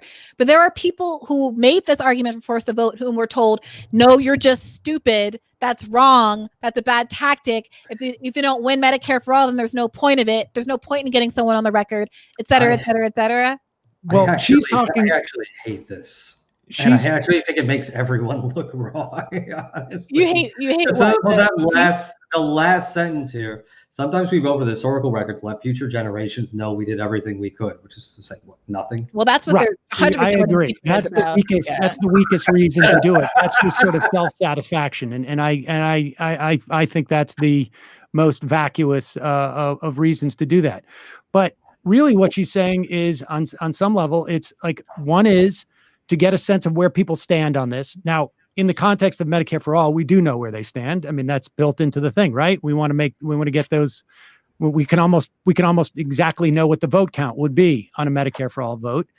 And then the second one is not. I mean, to me, that was never my favorite part of the argument. I'm a comms person. I care about the comms piece. But I mean, the second one here that she says is sometimes these votes create real political pressure that forces developments. Now, sometimes they do, but she's talking about impeachment, and the impeachment vote is a big wedge issue for Republicans. I think she was talking about the impeachment. Yeah, this is all about impeachment. And I think it's going to create a bunch of wedge issues. In fact, I think McConnell, you can actually see what happened with McConnell. McConnell put out a trial balloon in the New York Times. And when the New York Times is reporting first on what McConnell's thinking, I think you get a good sense of what he's doing. He's trying to assess whether it makes sense for him to ditch, how much he can afford to ditch Donald Trump. And he found out he couldn't. And which is why there's been this sort of like a dramatic shift. He found out after those 11 Republican congresspeople got nailed for voting for impeachment. And so I think this is one of those times where you're creating a wedge. But I don't think that the Medicare for all thing creates a wedge that is in any way helpful. I don't see how it's builds on it. I mean, we have a good sense. Look, if you think there's about a pool of 120 Democrats who would vote against Medicare for all, you and I could sit down in a couple of days and come up with a list of 40 that should be primaried. I mean, there are organizations that have assessed, what's the if there are 120, then it would be a list of 120. Well, but I mean, do we have the resources to challenge 120? I mean, that's the question. I don't want to gotcha you, but how much of a wedge has impeachment been? Because I remember coming on your program at the beginning of last year, and we had I think it might have been the end of 2019, and we had a conversation about impeachment. And you and I both supported impeachment because the guy's a fucking criminal. Even if it's not going to work, fine, whatever, just do it. It's the least bad option for this Congress to do, because obviously with Trump as president, McConnell as majority leader, it's not like you're going to do anything great right then. So you might as well expose the criminality of the Republican Party. And you thought at the time that impeachment is going to be this wedge issue that's going to destroy Susan Collins in Maine. It's going to destroy these swing state senators. And we watched that happen in North Carolina, Maine. I agree. These prime plum targets. I agree. Not go that way. It is surprising. Honestly, considering the partisan lead, they did take the Senate. They did take the Senate. But considering the partisan lead of a state like Maine. No, I agree. But look, it did not. It wasn't so much that it was going to be a wedge, that it was going to be you were going to tie people to Donald Trump. You were going to tie these lawmakers to Donald Trump, and that was going to sink them. And it didn't hurt them. Well, it didn't hurt Burr. It didn't hurt Collins. I agree. It should have hurt them. I think it was not the campaigns that were run against them wasn't effective. But the Democrats didn't end up taking the Senate, and I'm not convinced that it didn't hurt. I think you had good candidates in Ossoff and Warnock, and they hit the corruption quite a bit. Impeachment in of itself was not enough, but I think I think the idea that they were so closely associated with Donald Trump did not help them. I mean, Donald Trump came down and campaigned, and it did not help them. So I don't think it was as effective as I thought it was, but they did end up taking the Senate. I mean, the goal was to take the Senate, and I thought that they would get get more out of it. But, just talking about the Georgia races, they weren't talking about impeachment then. They were talking about $2,000 checks. They're talking about, elect us. McConnell's no longer the majority leader. Democrats are in charge. We're going to give you Well, I don't think anything. There you go. It's free real estate. No, I agree. I don't think anything that was going to happen in January was going to be central, but it was like one more association with Donald Trump that they hewed themselves to him. And they both of them tried to do that, and it was not effective. It was barely, and I think to a certain extent, Susan Collins was allowed to sort of create distance between herself and Trump, which was, you have a tool, and if you bang, you have a hammer, and if you bang your head with the hammer, it's not going to help build. You're not going to help you build a house. You got to actually hit the nail on the head. But I think in this instance, again, it is forcing the Republicans to be with Donald Trump. And I don't know that I think some of them definitely do, but some of them don't want to be. I mean, I don't know. I mean, again, it's hard to argue with, again, Trump won North Carolina, and he probably took Richard Burr with him. And Maine, that's kind of a different situation where Collins was, got enough Biden-Collins voters to get reelected. These are overdetermined things, elections, and, we can sit here and we can bullshit about what we think is going to be the case. But, the fact of the matter is, we don't really know, and fucking Nate Silver doesn't know. The voters don't even know. I agree. That's sort of also my point with all of this, all of the force to vote stuff, is that these things are very, very hard to predict. And when these type of tactics require this level of specificity and of outcome and incumbent upon reactions of the entire population, I think it can be tricky. Wait, Brady, before we take questions, I want to go to one more point of conversation. I'm just asking them to start putting them in the Slack. We don't have to start answering them. Oh, okay. All right. Start writing them down. As long as they're nice and pleasant. As long as they're pleasant and complimentary. Send the unpleasant ones too. Let's get some nice questions going. I have one question, and it is kind of central to something that the two of you have been talking about, and it's obviously something that backs me as well. And I will just frame it in this way. Sam, as someone who has been a leftist radio host for the past 79 years, what do you view your job as? What do you view your obligations as, if anything? No, I think that's they have changed with the platform I'm on. When I was on radio reaching, arguably any given time, with the potential to reach literally millions, I perceived it as different than one where it's, a fraction of that. For me, I like to amplify different sort of ideas and histories and understanding of contexts, and I like to, on some level, educate people as to how things work, so they have a better understanding of things. I don't, and I perceive that I'm arming people for engagement in this stuff, with just a better understanding of it. And then I also, they're within the YouTube culture of the right, for the most part. I go after those people because I feel like I have a set of tools that I can deploy and do that. And I have come increasingly over the past 5 years, maybe 4 or 5 years, to be sensitive of what's happening on YouTube in terms of young people. So when you began, correct me if I'm wrong here, 2005, I believe, with Air America, was that 2004? Okay, so about when it started being acceptable to criticize the Iraq War and the War on Terror. About when that started to be okay in the main. Yeah, it was still not acceptable at that time. We had to leave the studio with a bat. Literally, no, I'm not joking. We both had bats. I mean, there was still a significant amount of death threats, and you were alienated. So but I guess what I'm trying to get at is, and maybe this is like very good faith for me. You've been at this game for a while, and you have tangoed with Nancy Pelosi in the past rhetorically. And I'm sure you remember when Nancy Pelosi, when the Democrats won back the Senate, when they were not expected to, in 2006. They won back the House. Won back the House. They didn't win back the Senate until 08. No, that's false. They won back in 2006. The House in 06. No, in the Senate. The Senate in 2006, they won back the Senate. They had 51 votes in the U.S. Senate. They won it with Jim Webb and Tester? Yes, and Tester. And a few others. I promise you that's the case. Democrats gained 6 Senate seats by defeating Republican senators in the states of Missouri, Montana, Ohio, and Page is still loading. Rhode Island was another one. Okay, 2006. Yeah. And they had the House and the Senate. Reid became majority leader in 2007, and Pelosi became the Speaker of the House. Okay.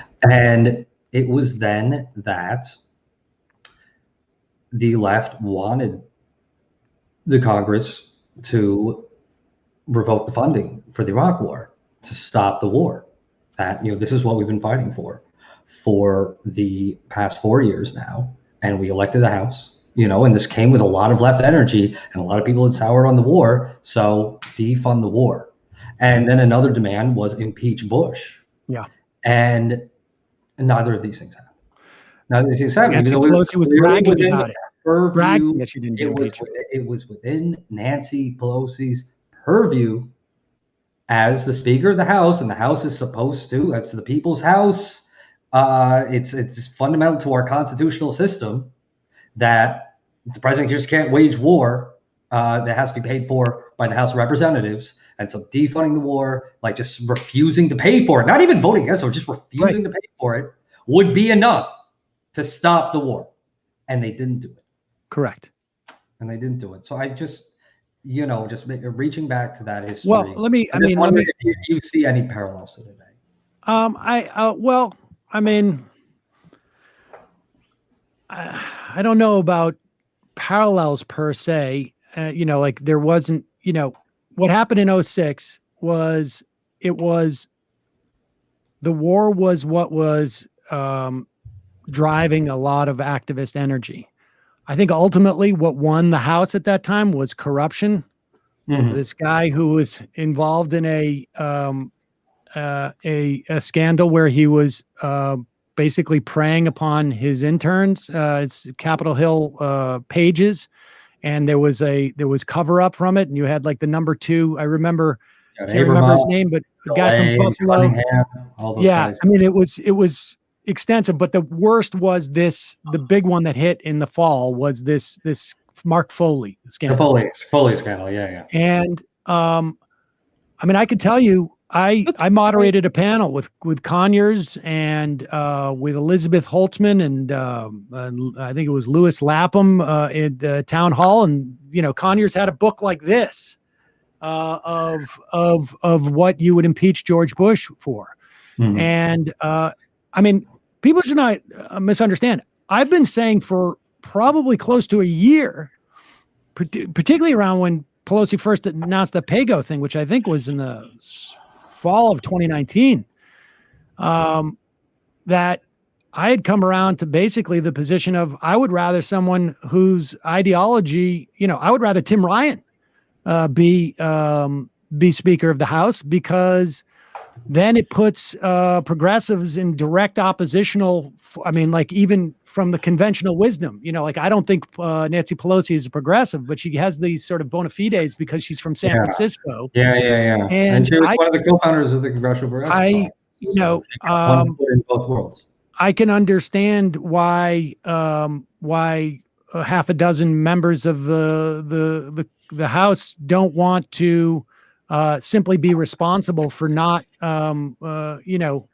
for Nancy Pelosi not being elected or for being obstructionist to that happen. But if I had my druthers, I would rather see Tim Ryan and just be in opposition to who the speaker is, be perceived as directly oppositional to them ideologically.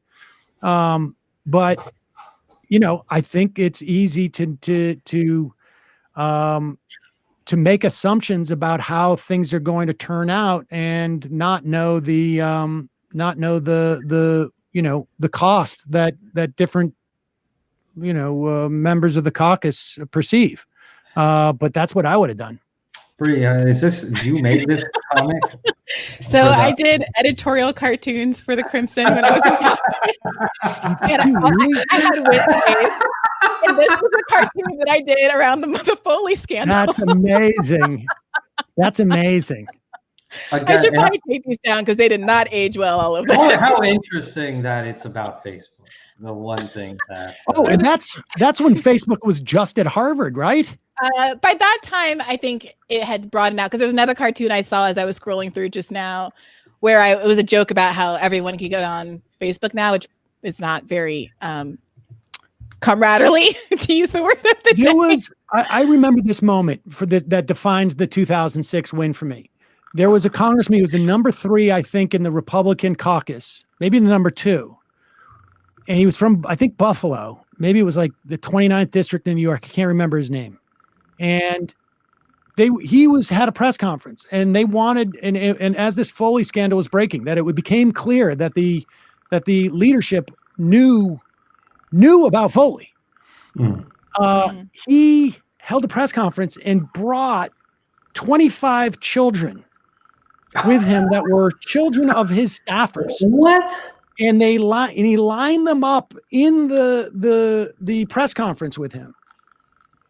And one of the reporters said, "Did you bring all those kids in here so that we can't ask you questions about what Foley did?" He goes, "I don't know what you're talking about." And that it was stunning. And you know, I wish, I don't know if people voted for a Democratic Congress because they wanted to defund the war. I like to think that they did, but I also think that corruption, more often than not, is what is a theme that ends up. Sure, like, there was corruption. They also ran on healthcare that year in 2006. I mean, it depends who you ask. If you ask Rahm Emanuel, he's going to say, well, it's because he was in charge of D-Trip then. He's going to say, well, it's because I recruited all these veterans. And people like veterans and all of that shit.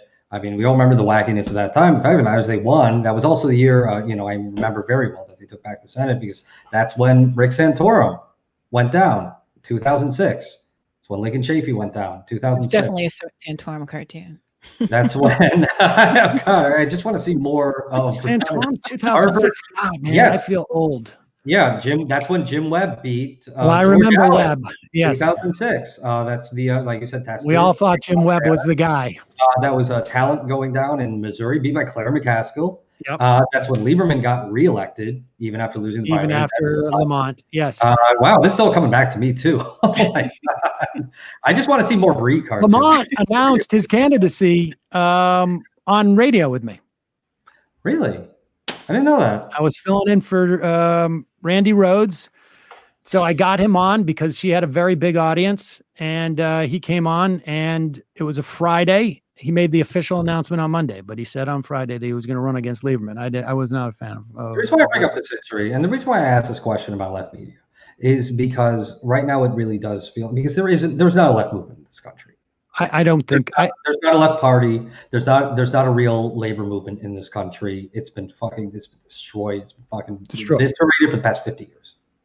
And not like we have in other countries. And Bri and I, we just recorded an episode with Bhaskar Sankara and David Dualdi and Sean KB from the Antifada, where we talked about these very issues.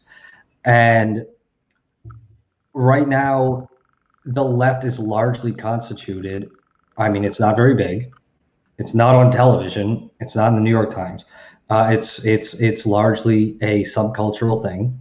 The audience, I mean, we can haggle over how big the audience is. We can point to how many small donations Bernie Sanders got and how many fundraising records he broke in terms of small donations.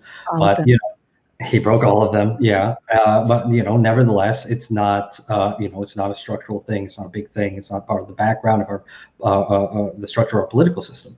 And that means that right now the left generally, as people perceive it, is a mixture of elected officials who take on the status of celebrities, AOC, Cory Bush, Bernie Sanders, obviously, and small batch media hosts like us three. And that's not, Sufficient. that's not sufficient. And my position has always been that, and this is why I try my best to never put my finger down on the scale on tactical disagreements or things like that. Even though I do, have opinions that I want to express. I don't think that it's generally fair for someone like Sam Seder or Jimmy Dore or Briahna Gray or Virgil Taxis, whoever else, to have for their opinion to have a greater weight than anyone else involved in what is supposed to be an egalitarian movement. I mean, that is, like I say, my perspective on this was when I felt like the ask was the wrong ask. My response to that, to my coming to that conclusion, was to say nothing.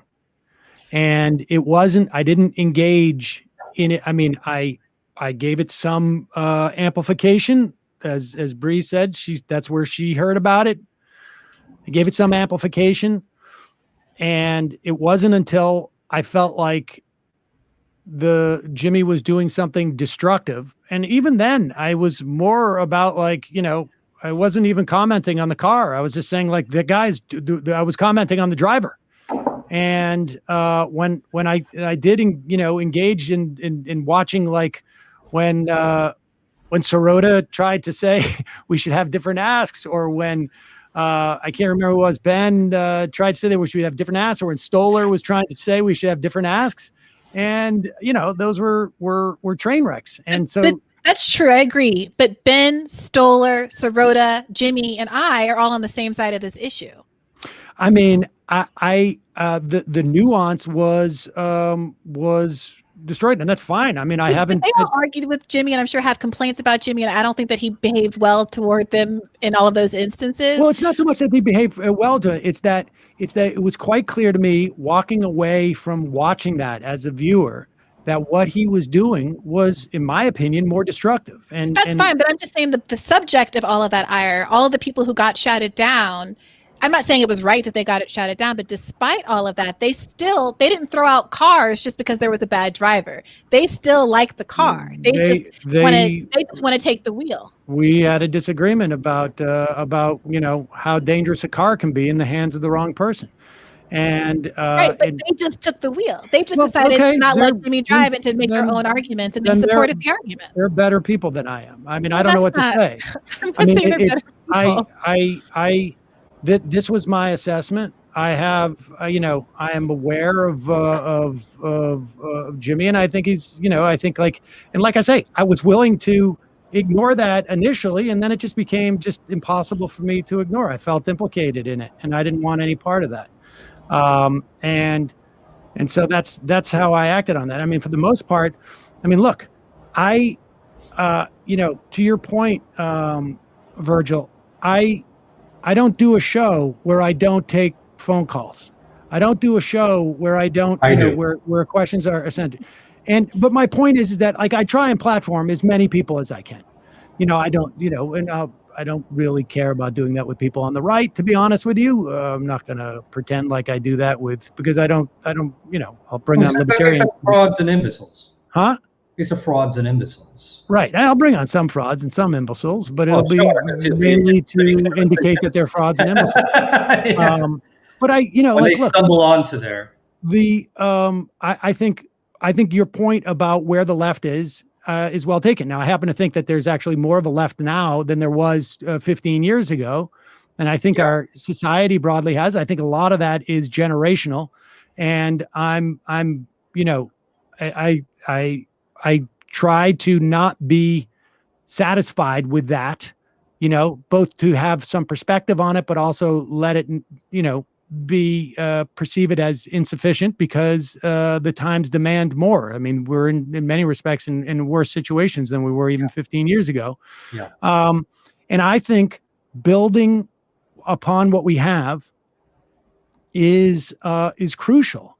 And I think that that when I see something that I think is inhibiting the building of that project, if we had 50 more Cori Bushes or Jamal Bowmans or AOCs in Congress, things would be very, very different.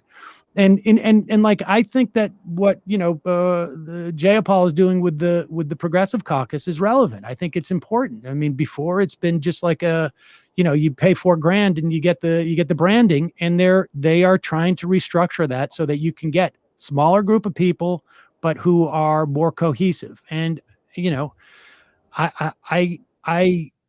support that project, and I don't want it undercut because someone has a theory that I think is arguably dubious.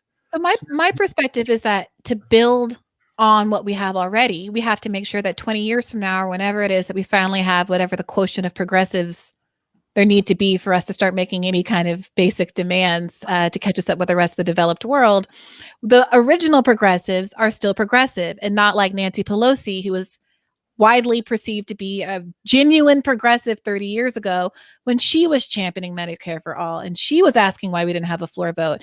And to keep people honest, it's not about individually deciding to be corrupt, but there is a real thing called institutional creep that people have been studying for generations. And when you have power, what ends up happening is you think, wow, I have the ability to deliver for my constituents this thing tomorrow.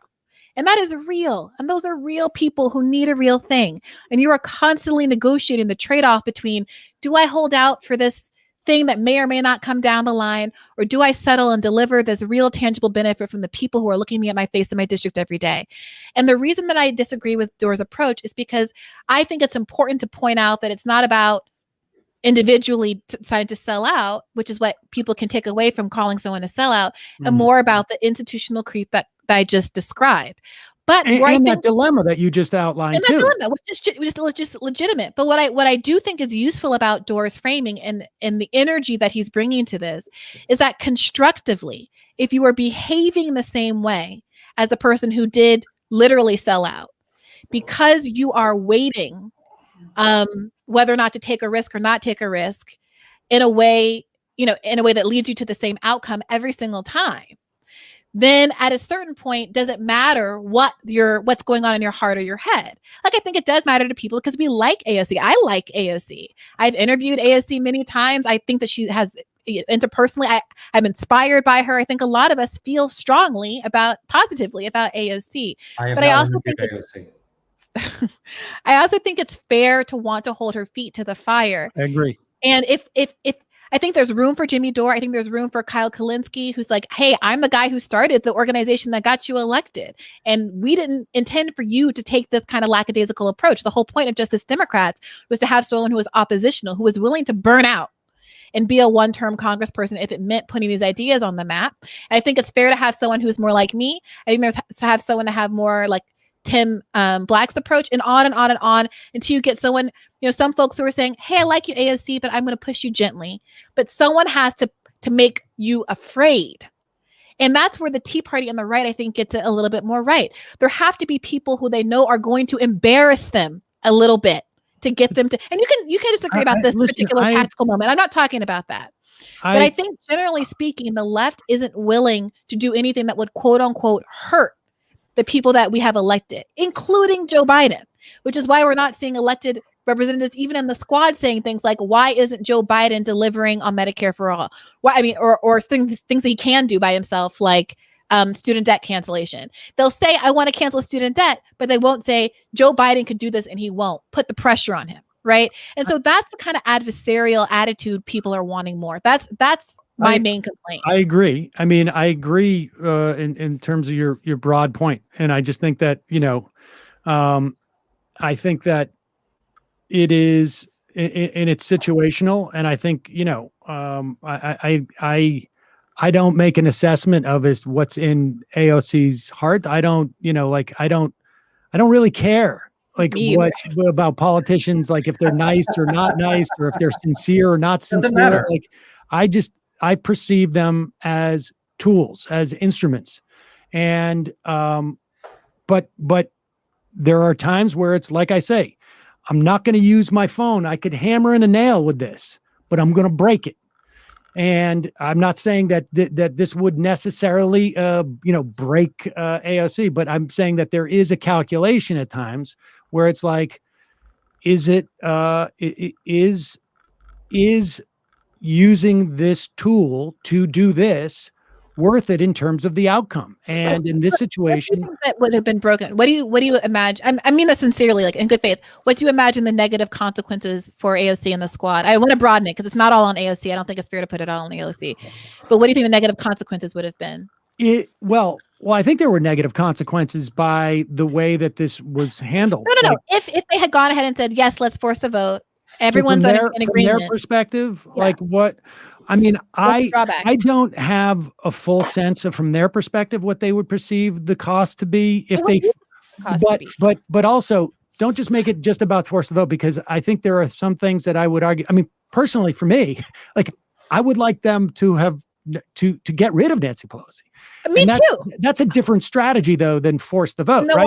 I always argued it in the alternative. I always said in the alternative, like to me, I wanted them to make so many demands that were so big that frankly, they would be forced to say no. That would then spotlight how useful the demands are at the same time as giving them an excuse to vote out Nancy Pelosi. That was always my perspective. Yeah. I mean, but I think that from their perspective, I think AOC paid a price in leading the charges to primary people. That's why she had not primary people. Huh? Do you think that she shouldn't have primary people? No, I think she should have. No, I think she should have. I mean, I think from my perspective, it is because this is more long term. I want more progressives in Congress, and I'm not convinced that I don't think that her seat on the Energy and Commerce Committee, even though that would be super valuable, would be worth trading, 2 or 3 other seats that she's probably responsible for. And those 2 or 3 seats could translate into 5 or 6 next cycle. What's always funny to me about the seat stuff, by the way, and I want to ask your opinion on this as a professional, a political professional. Why is it like we all kind of accept that doing something to like rock the queen, to upset Queen Pelosi can result in these really punitive outcomes, right? So that we all kind of accept that Nancy Pelosi is giving appointments out based on who pleases her as opposed to who would be best, who would in the position or help the Democratic Party.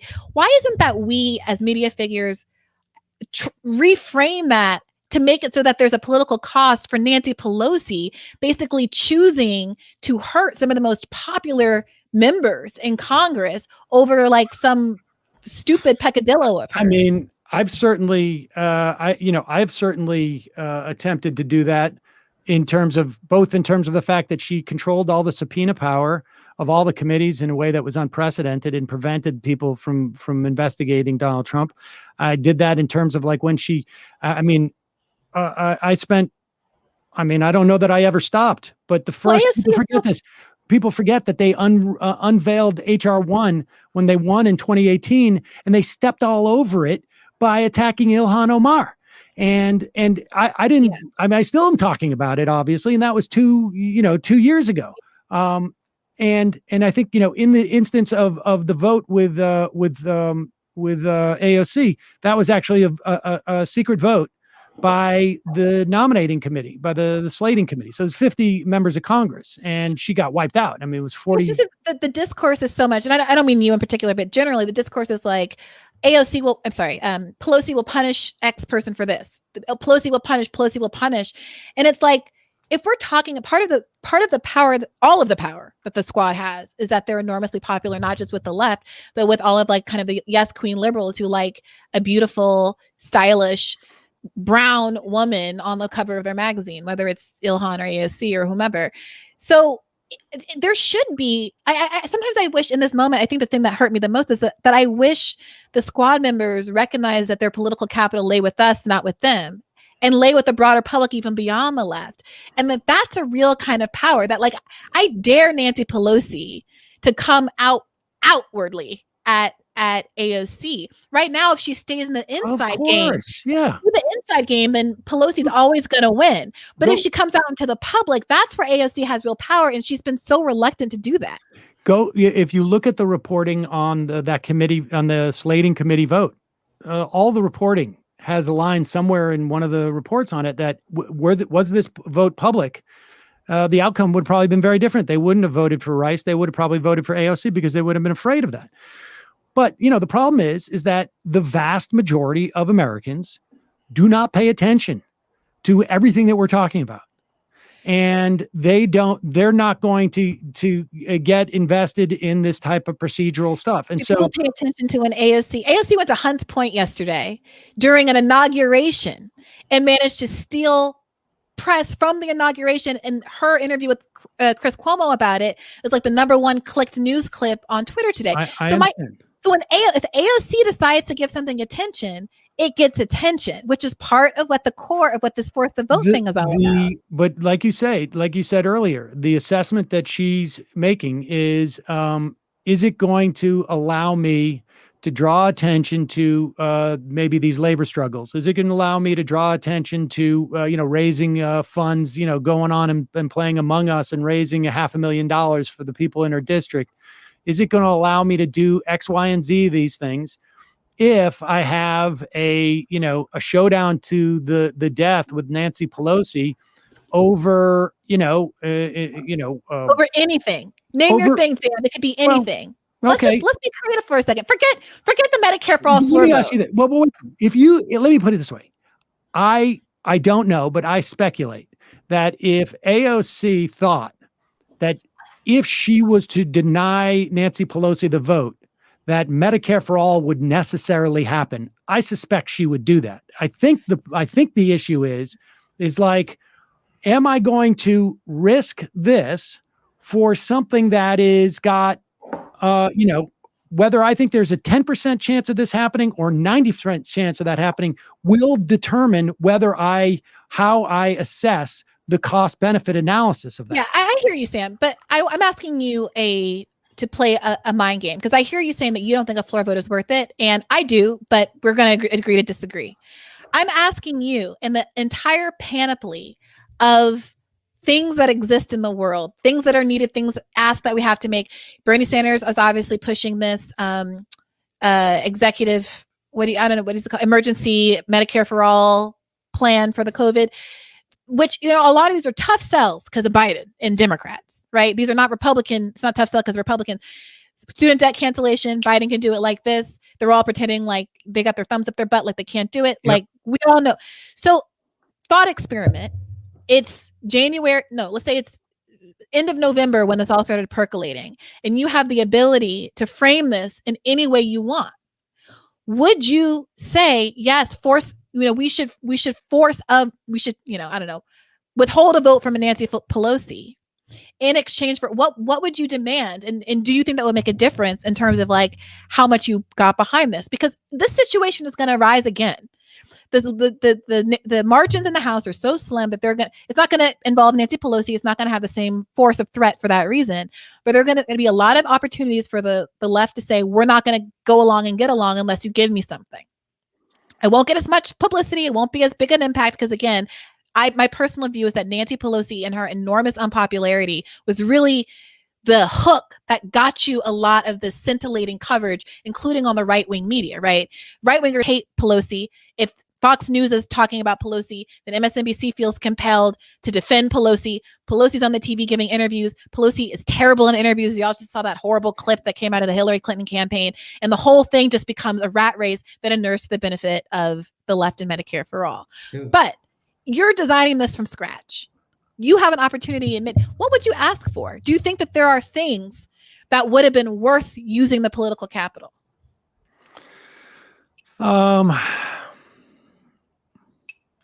like what would have been worth the what would have been a good ask? I mean, honestly, like, I think committee positions are hugely important. And I don't know. I honestly don't. I mean, I'm not being clear. I don't know how much, when that vote comes 43-13 or whatever on the energy and commerce, or at the very least, like Katie Porter getting that waiver. Other people have gotten waivers. They could have gotten that waivers. She got squeezed a little bit. Maybe I would get rid of seniority on committees as an organizing principle, because that acts against the interests of progressives. Because we don't get Bernie, right? then we lose out on our Bernie. Well, I mean, it's in the House, right? But is that seniority system still in the House? Because I thought they abolished that. I'm pretty sure it is. I would get rid of it in the Senate too, to be honest with you. I would have liked to seen Durbin not get judiciary, but you're right. Bernie might have had a problem in that situation. But I think anything that can get newer members more power, I think is good, because I feel like Nancy Pelosi has been leader of the Democrats for almost 20 years, and there's been like maybe a half a dozen, at least, Republican leaders in the House. And I think that is, it's shocking. Yeah, it really is. I think I would look for things that are structural, that will, because I am of the mind that the left does not have much power right now. And I would look for things that would enhance that power. And maybe it would be like we want a specific person in the DCCC, so that the resources are deployed differently in terms of who gets reelected. Off the top of my head, I can just say, to answer it off the top of my head in a general sense, I would look for more structural things. Okay. Because I want to build that power over time. Because, like I say, it just gets back to, use my phone to nail in a nail. Like, I could probably get that nail into this, wood desk with my phone, but then the phone is done. And all I've done is that one nail. And I would but I asked you, Sam, what you thought that what are the concrete losses that the squad would accrue if they were to withhold a vote for Nancy Pelosi. And so if you're saying that what you really would ask them to hold it out for is committee chairs, committee seats, and they went ahead and withheld the vote in order to get committee seats, well, then by definition, they couldn't even take away committee seats from them, right? Because they would have gotten them as part of their campaign. So what is it that we're so afraid of them losing? Because for me, it's not that I was so sure of the benefit, but there was just no downside to the thing. They already talk shit about Medicare for all. There's already billions of dollars of advertising against Medicare for all. The media is already against it. It can't get any worse than this. So what is the downside to trying? Well, I'm not convinced, frankly, that 5 freshman or sophomore Congress people, or 6 or whatever, preventing Pelosi from getting the seat. I know you're convinced that people that somehow, despite the media imbalance and despite the conventional wisdom, don't talk about the upsides, because I don't know about the upsides either. My question right now is, what are the downsides? I'm saying the downsides. I'm not saying that. I'm saying that in that standoff, I'm not convinced that they wouldn't pay a massive price in terms of their popularity. I think that there may be a lot of people who turn against them who are somewhat supportive, and to the extent that they have, I understand the calculus that they have power, presumably, holding over Pelosi, but I'm not convinced that Pelosi wouldn't have just called their bluff and say, okay, you can be responsible for freezing the Democratic House. Good luck. Just like the Republicans have no problem. But they have a different constituency, don't they? The Republicans have Republican constituency. I think that we have a constituency that wants that kind of fight and to be activated as well, but the Democratic Party doesn't court them. We talk constantly on the left about there being 40 million people who don't vote, and all of these working class people who don't vote, and all of these working people, longtime labor families that used to be Democrats for generations, and now they've went ahead and voted for Trump, the Obama to Trump voter. We talk and talk and talk about these people, and never once does it seem to occur to us that maybe if we acted with a little more tenacity, maybe if we acted like we were fighting for people in the way that people thought Donald Trump was, the way he presented himself as being, that we could actually grow our ranks, that we could have more persuasive power, that doing the same thing we've been doing for the last 30 years in neoliberalism ain't it. I agree, but I just don't think that holding up a vote for a vote that's going to lose in the House. No, Sam, stop. In this scenario, I'm asking you to design your perfect ask. It can be anything you want. Ask for anything. That would be worth the thing. I mean, I can tell you what I think would be the good ask, but what I cannot tell you is exactly how I would assess, if I was one of those members of Congress, what the chances that Nancy Pelosi, I mean, I don't know. But it's not inconceivable to me that there was an attempt to leverage more, and Nancy Pelosi goes, "Go fuck yourself." Right, but you want to be out there. Good luck. Good luck with what's going on out there. But you're not doing it, and until you publicly withhold the vote. Like the point of this, the force the vote is not some backroom deal that they always are doing and always negotiating. The whole persuasive value of force the vote is that they publicly humiliate Nancy Pelosi by not voting for her. Your perception is that they're going to humiliate Nancy Pelosi and not themselves.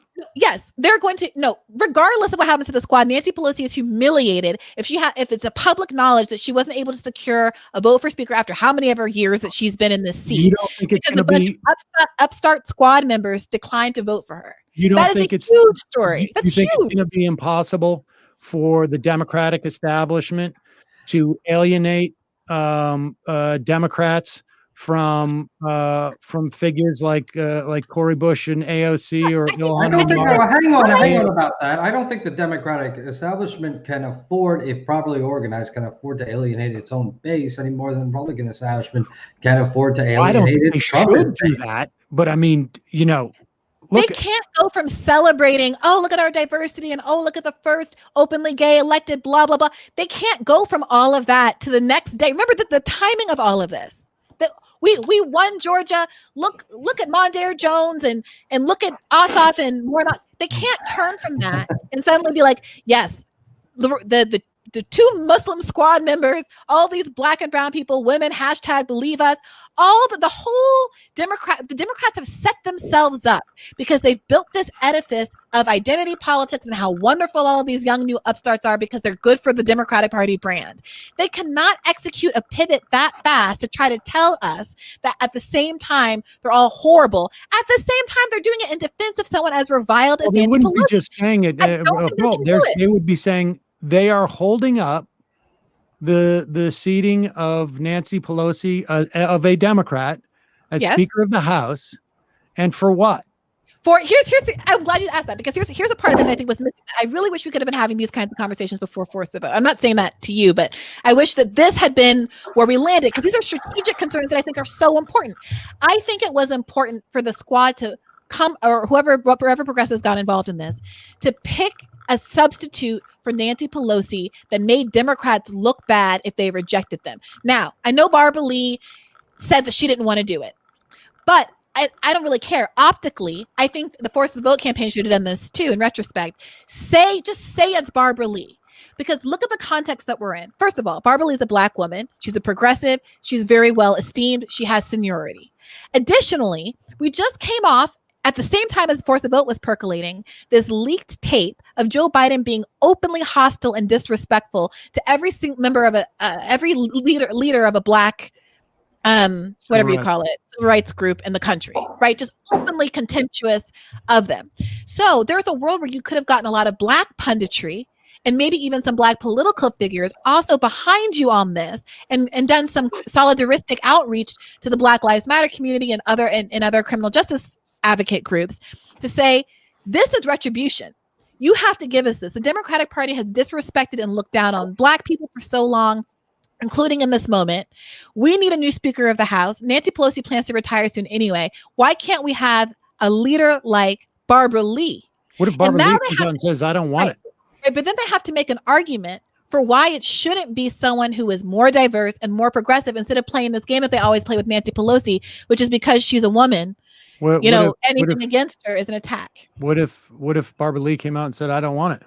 She might. Well, there's your argument as to why it shouldn't be Barbara Lee.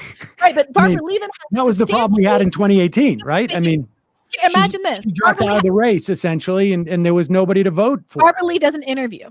First of all, it could be one of the members of the squad if they were really committed to this plan, and it should be. But whomever, I mean, they're all Black and brown too. But it would be a tough sell that they should be Speaker of the House in their first year of. Who cares?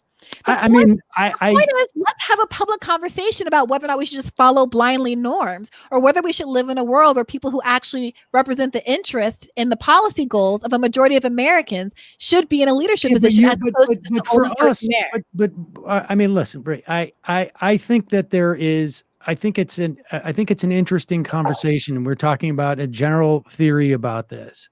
Isn't that our job, Sam? What else do we have to do? I do.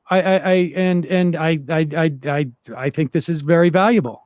This exchange, and I guess I think like there are institutional things. It's sort of the Machiavelli's. If you come for the king, or in this case the queen, make sure you take her out, and because the strategy of trying or else what happens?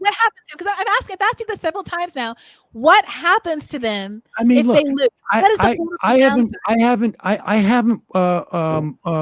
haven't worked in Congress, so I don't have enough of awareness institutionally, but it's about resources that you can have access to in terms of money, in terms of staff. It could be committee positions. It could be you get an opportunity to introduce some amendments that, or you could get maybe some appropriations to go to your district because maybe you need to build a community center. I mean, there's a lot of books that outline the sort of transactional nature of these things that are obscured from us. A couple of them on the shelf behind me. Of course. So you recognize that there could be for Congress people who want to get reelected, who want to be able to deliver material benefits for their constituents, or maybe some of them, are like they want to be the person who gets out in front of the cameras. Whatever it is, there's no doubt that leadership has. We don't know. We don't know what the consequences are. Part of it, right? With everyone is so willing to say we can't do this because the consequences are so high. And I'm sorry, you cannot make that argument if you can't even you can't even put together a little bit of a cogent argument about what. I mean, it depends. Well, I mean, it depends. I want to say this. What's important is I said as part of the ask. That's why I started with the ask. You can ask for to ward off against any of those possibilities down the line. If you think you're going to lose committee appointments, make committee appointments part of your ask. If you think you're going to lose out funding to your district, stipulate that you are only going to get this vote if you get commensurate funding with what you got last year or whatever you asked for. The sky is the limit. And if you don't get it, then you just say, I'm going to dethrone Nancy Pelosi and put someone in her place with less power. Because let's talk about why Nancy Pelosi has the power she has. It's not just because she's been there a long time. It's because other people owe her favors because she is the most powerful fundraiser in Congress. So whoever she gets replaced with is not going to be as powerful. The HEROES Act is not going to be able to do as much harm also. The HEROES Act, for instance. One of the big criticisms of the HEROES Act, where she had the opportunity to negotiate and maybe get a skinnier package over the course of the summer, maybe that $1.8 trillion thing, right? Part of it, I think they were afraid that if they passed that $1.8 trillion deal with the Trump administration, that Trump might win the presidency. It's not inconceivable, actually. I mean, he didn't lose by very much. But another reason why, and I think if you go back and look at the way that she defended the HEROES Act, it was a wish list for her committee chairs. And her committee chairs all had their constituents as well. And I'm talking within Congress, right? And so she is delivering by putting these things in there. Her committee chairs can go back to their voters and say, I fought for, the easement on the river that everybody's talking about in my district. And that was in there. And that's why all these things were sort of larded up with stuff that was basically a laundry list of stuff. And the committee chairs can dole those things out, which are, essentially, currency to the members of their committees, and they can bring those home to their districts and say, I fought for this, or I got this. And so there are machinations, I think, within Congress that, yes, I can't sit here and tell you definitively what the price would be for these individuals. And I think to a certain extent, you don't know, right? You don't know down the road what you're going to need in terms of favors from different people. And the question is just simply you weigh it in terms of like what the cost benefit analysis is. And I think, I am inclined to give leeway to people who I think are closest to my political disposition in Congress, more leeway to them than I would others. Why should Pelosi ever do anything the squad wants? Why should she ever listen to the squad? Right now? Yeah. I mean, I don't know that they have the power to make her do what they want. There may be things that she needs from them at times. Like, will you go out and campaign for this in these areas amongst these people? Yes, I will. Will you give me this? Okay. I mean, I would imagine there's some type of transactional stuff that happens along those lines as well. And you can sour relationships so that's not possible. You can maintain relationships so there's an opportunity there. I mean, this is. When you say relationships, I just want to be clear because you and I both understand that things don't happen in Congress because people are nice or said something nice publicly about them. I'm not saying nice. I know. I said you and I both understand this. We're in agreement. I'm not patronizing. I know you know this very, very well. At the end of this line, can we go to questions? Sure. That it's not about whether or not you don't get a vote. Whether or not someone's nice or not. It's about power. And so a lot of people in the course of this have been saying to me, Briahna, you're a dumb moron who doesn't understand what power is. I would just like to take this moment to say there have been a lot of really ugly, hateful, personal things said about me that have offended me much more than anything Jimmy Dore has said, some of which by people who are in your employ, some of which are people, and I don't hold you responsible for them because I think that's silly. But I would like to say that I don't want to make this argument about that. And I think that we can all have the self-control to not be petty and personal. But I have been told that I just don't understand how power works. And I think that's quite the opposite.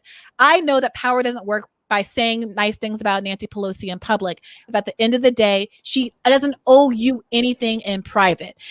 The squad will go and campaign for whoever the hell Nancy Pelosi tells them to campaign for because Nancy Pelosi is powerful and the squad is weak. And that's always going to be the case because Nancy Pelosi has spent decades being a fundraising power horse and the squad hasn't. But in this instance, because of a procedural quirk and the narrow margin in the House, they had legitimate power. And I don't care what they did with it. I don't care if it was forced to vote. I don't care if it was something else. Okay. But my primary concern is that they chose not to use it, despite the fact that there has been a very, I think, poor articulation of what they would lose in doing so. Well, AOC has, in fact, actually not gone out and campaigned for people that Pelosi, and they've been on opposite sides of this in multiple situations over the course of the past cycle. I mean, do you think Nancy Pelosi was in favor of AOC? The squad promoting getting rid of Eliot Engel? I think they're doing a little dance around each other, but if push comes to shove, Nancy Pelosi can make anybody do what she wants them to do, and she's picking her battles and pulling her punches as well. I think AOC has, in terms of like leading primaries and helping fund primaries and raise money for challengers is. I mean, look, the DCCC blacklisted any organization that was supposedly. I'm well aware. So I mean, I'm not convinced of that premise, and I think that's where she's chose to expend her power. I also, my experience in institutions, my experience has been slightly different than that. Now it's not Congress, so maybe Congress operates under different rules than other institutions, but my experience is that you can, there are thresholds where you can alienate yourself. You can be a rival of someone and you can alienate yourself so much that you're not able to even make negotiations that are in your mutual best interests. People are people, and sometimes emotions override what their rational assessments are of what they're going to get out of a certain situation. And politicians do that, too. I mean, I think they tend to be more calculating and sociopathic than your average person. But I think they do have some measure of like, man, I just hate that, MFer so much that in this instance, not going to do it. I want to say that I have seen a lifetime of truly disgusting, despicable things said to my co-host, Briahna Gray. Like really ugly, insulting, and frankly, false things said to her. I think nobody here can match, nobody else here can match the level of invective rancor that she receives. Oh, thanks, Virgil. I'm not. But, I mean, women in particular, women of color in this sort of like environment online. No, it disgusts me. And but I will also say that on a lesser level, I've seen a lot of rancor directed to Sam Seder. I've seen a lot of cruel and false things directed towards him, and frankly, a lot of those are true. But that's not the point I'm trying to make. And I've also seen a lot of frankly unacceptable comments about me and about what I do or do not put into my lungs, and it's unacceptable. And frankly, this is why I need the power to ban people from the chat, because I'm seeing a lot of comments that are unacceptable. And like something has to happen there. Friends, we've been going for 2 hours and 20 minutes, and I was hoping that we could take a few questions before we wrap. If that's good with you all. And maybe some people want to apologize for some of the rude statements they have made about me or my moderation abilities. We could hear those, and we could decide whether or not to accept their apology, or failing that, ban them from the chat and from the show permanently. You wanna pick questions? Have you been pulling them out, Virgil? I don't know how to pull them out. I think you're the only one with the ability to do that, because I can see the chat, but I can't interact with it. Okay, let's get those questions. Let's get those questions going. Okay. I'm trying to just find things that are serious and not like this. Okay, well, that's fine. No, that's good. I'm not looking at these questions. Smoke dope all you want, Virgil. Okay, no, that's good. No, let's keep these coming. These are good. These are good points to make. I mean, if you want to ask a direct question to Sam or Bree, you can do that too. But if you want to address me, this is the sort of thing you need to be saying. I mean, I don't. Okay. I mean, that's the only real question I've seen so far. Everything else is like guillotines. I will never apologize to Virgil, Texas. All right, I'm sorry, Sam. Like, it's not that person who said you don't that. have to answer this, Sam. What's this question? When is Sam going on tour? Would you ever like just talk to each other? I am waiting. I am now on 4.5 years waiting for my promised invitation to come on his program.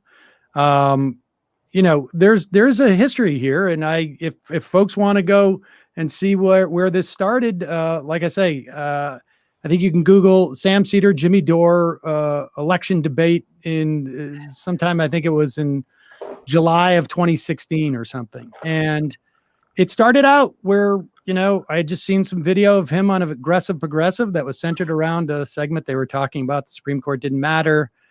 It's okay if Peter Thiel gets nominated to the Supreme Court. Everything's going to be great if we get Donald Trump. And I called up, I emailed Jimmy and I said, listen, I'm going to talk about this clip tomorrow. Do you want to come on so that you can sit here and defend it? And he's like, no, go to town. So I started to do the clip. He called in. Like I say, I take calls.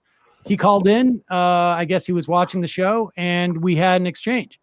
And that was the last that we've ever talked directly to each other. All right. Well, let's see if we can broker something here. Since that would be very fun. We are the peacemaker show. What about this question on the screen from Marco Bice?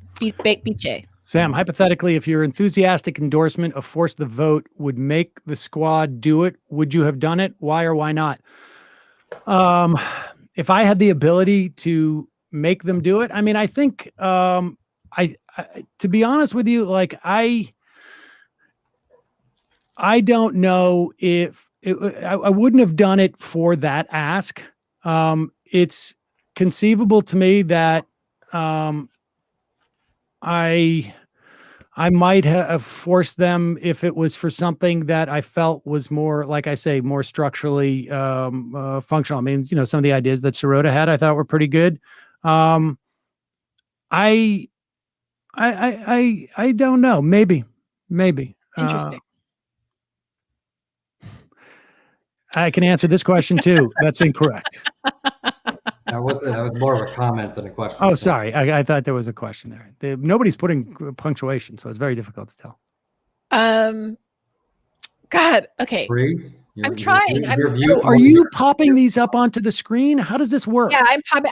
I'm like looking through all of them, and I can like push them over. So do you have an interface up there where you're actually like doing the camera thing, or is that? Well, I can switch the boxes around. Sorry, I didn't mean to click on this. This was it just. Sam, do you think up. that the car analogy is really appropriate? It's not Jimmy Dore who's driving the car. It's AOC who's behind the wheel and deciding whether to step on the brake. No, I disagree. That's not a good analogy either. Wait, did you put this up there, Virgil?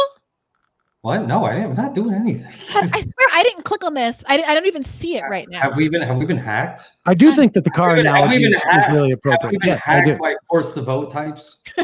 Have the Jimmy Dore web crew have they logged on and taken control of our chat room? I mean, I don't think. I mean, with the car analogy is whatever. I mean, okay, fine. Your car analogy is great, Sam. But I'm saying this one isn't great. I don't like this permutation. I think that the analogy that in your analogy, Sam, that if Jimmy Dore is driving the car, I'm saying fine, then replace Jimmy Dore, drive a different car. But I feel as though you're throwing out the car. You're saying cars are bad. Nobody should ever drive. Listen, I'm not saying, in this moment, the opportunity to, I mean, there was an attempt, right? I mean, it wasn't like early on, there weren't other people who were coming out and saying, I think we should do different asks. And they got, they were just submerged in. Not quite, Sam. I mean, what happened? And Sirota was one of these people, and I love Sirota, but I told him this also on his show, on his podcast. The problem wasn't that he was saying, here's some other asks. The problem is that he kept calling the floor vote aspect of it performative and being somewhat dismissive of it in his language. And when I put it to him that way, he's like, yeah, sure, fine, you're right. And then we were all able to talk collaboratively about doing all of these things in tandem, because I personally think that the spectacle that comes with the floor vote is an important component of it, at the same time that the substantive asks that he offered are also deeply important. I mean, I think that the floor vote wouldn't have the impact that you think it would have. And like, look, I simply made an assessment that was like, at one point, that I didn't think that it was, I don't see it as crucial as a moment in terms of leveraging power. I just don't think there's that much power there. What about the 15 million people who just lost their health insurance? Well, no, I understand that, but it's like that when you phrase it like that, it is the analogy I would draw to that was in 2011, people were saying we must get involved in Syria because people are dying in the civil war.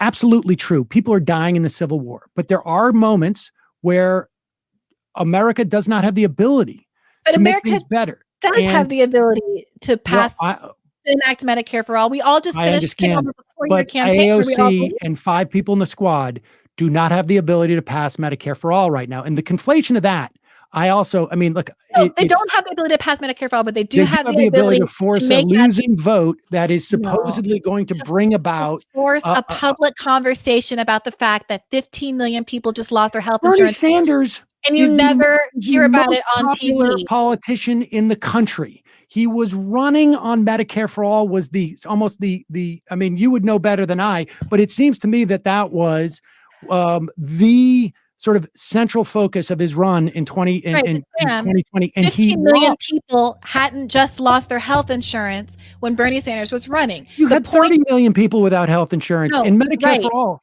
But look, the argument that I made, Sam, was that yes, the last hearing didn't go as well as planned, but here's an argument that's available right now that wasn't available before and might not be available again. That no one can argue in this moment that people like their health insurance. That's the difference. No one can argue that if you like your insurance. I didn't think people could argue that before either. And the fact is that 15 million people have lost their health insurance because of, and Joe Biden has a solution for that. It's because of what? No, finish the sentence. Because of what? 50 million people have lost their health insurance because of what? Because of the pandemic. Because they have employer-based health insurance. It's not because of the pandemic. All across the world, people are not losing their health insurance because there was a pandemic. It's happening in America because we're a cockamamie country that ties their ability to get health care. All what you're saying was true before the pandemic too. Right, and this illustrated it in a way that it has never been as powerful before if people would take this rhetorical opportunity. That's my argument. Okay. To be honest, you know what the real shame is that Bernie Sanders dropped out of the race way too early before he could make this argument, because what happened with the pandemic when it hit during the primaries was the fulfillment of what he had warned about for his entire political career. When he said we can't have a for-profit healthcare system. I agree. And I just don't. I just am not convinced, as you are, that the loss of 15 million people. We already had 30 million people who had no health insurance prior to the pandemic. I don't know if we're up to 45 now or 40. And Joe Biden has a solution for that, and so doesn't Nancy Pelosi, and it is subsidized COBRA. And I'm just not convinced that that would have happened. Maybe it would have. I'm not convinced that it wouldn't, but I'm not convinced that that those 5 people would have been able to create an environment where people who had run specifically on no Medicare for all a month earlier had just won their election, month and a half, running on no Medicare for all. And what about this? Sorry, go ahead. I didn't mean to interrupt you. I just don't think that. I don't think that what you think was going to happen would happen. I hear that. I hear you. I hear that's where you're coming from. What about this question? Does Sam think the squad should be more openly critical of the DNC and Biden? I don't know what their stance is about the DNC. I mean, you have you have somebody new there, but I think when Biden came out with the $1,400 AOC was like 2,000 means 2,000. I mean, I think that I think Biden should get criticism for when he does stuff like if he was to, what was the, sorry, I'm a little bit tired. I think it should be situational. I don't think there should be a general criticism of Biden. What about student debt? What about pressuring more directly over student debt cancellation? Yes. Forming a commission to look into the matter of shutting down the child camps. I mean, look, even like Chuck Schumer is promoting legislation. I mean, look, here's the thing. Chuck Schumer wants $50,000 canceled, but not all of it canceled. I mean, there are meaningful distinctions between what these people are advocating for. I understand. I think, if we were to get $50,000, people would get their student loan canceled up to $50,000. I think that would be amazing. I think the way you get $50,000 is to argue for it all, and then maybe the default position is Schumer, not to argue for Schumer, and then default to Biden's $10,000 for people making under $125,000 a year who do hopscotch. I think Schumer and Warren are trying.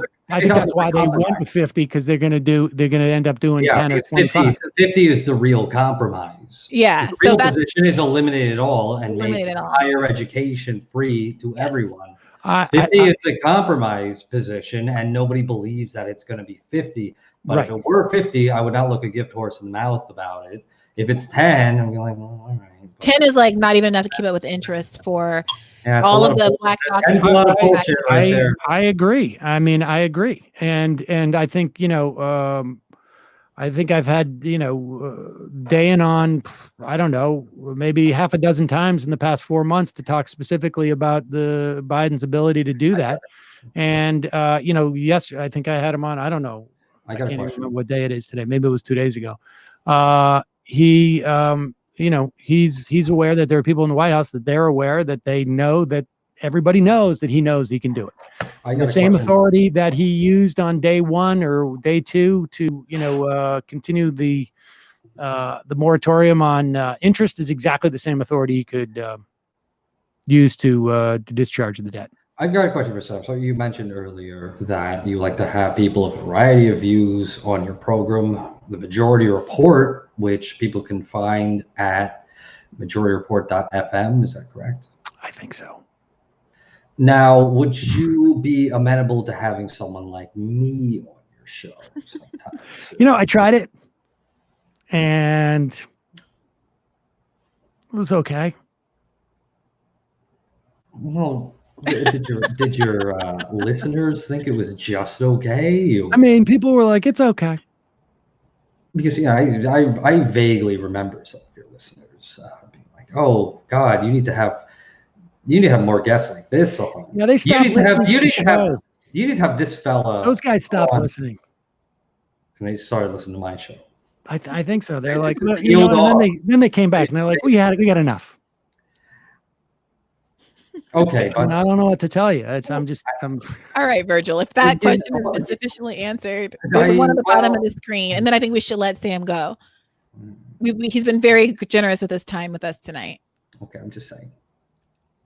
People are Sam, a lot of the MR Extended Universe folks were against FTV, but several Michael Brooks guests, like Cornel West and Richard Wolff, were for it. Where do you think Michael would have landed?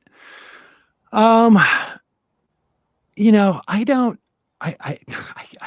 can't say. I don't even know if I don't even know if it's appropriate to even make an assumption. I mean, I think, I think Michael had, I don't know. I think he would have probably been inclined to be supportive, but I think also I know that Michael had a similar issue that I do with Jimmy, and I think that he would have seen that as being unhelpful. But I don't know. I think he would have started off against it and then been persuaded for the reasons that you say. Like, I think that he would have started off distrustful of it because of Jimmy. And because I had several people like this in my life who didn't like it, but then liked it after they read my article. And then I think throughout he would have tried to distance from Jimmy and been very critical of Jimmy.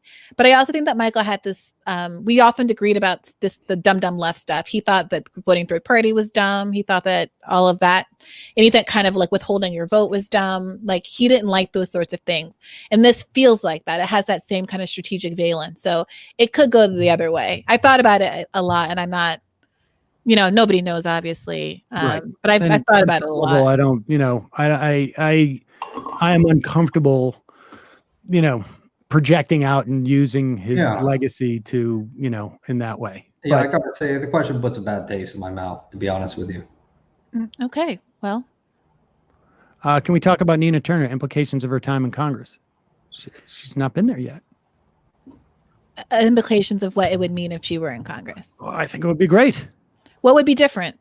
Because in this scenario, right, we're talking about getting enough progressives. One more isn't going to change anything. So how do you convince people to get mobilized behind a candidate like this when it's just one more? 1/4% of the House Representatives will be Nina Turner. Well, I think I am of the mind that that success begets success. And that I think these things can be exponential.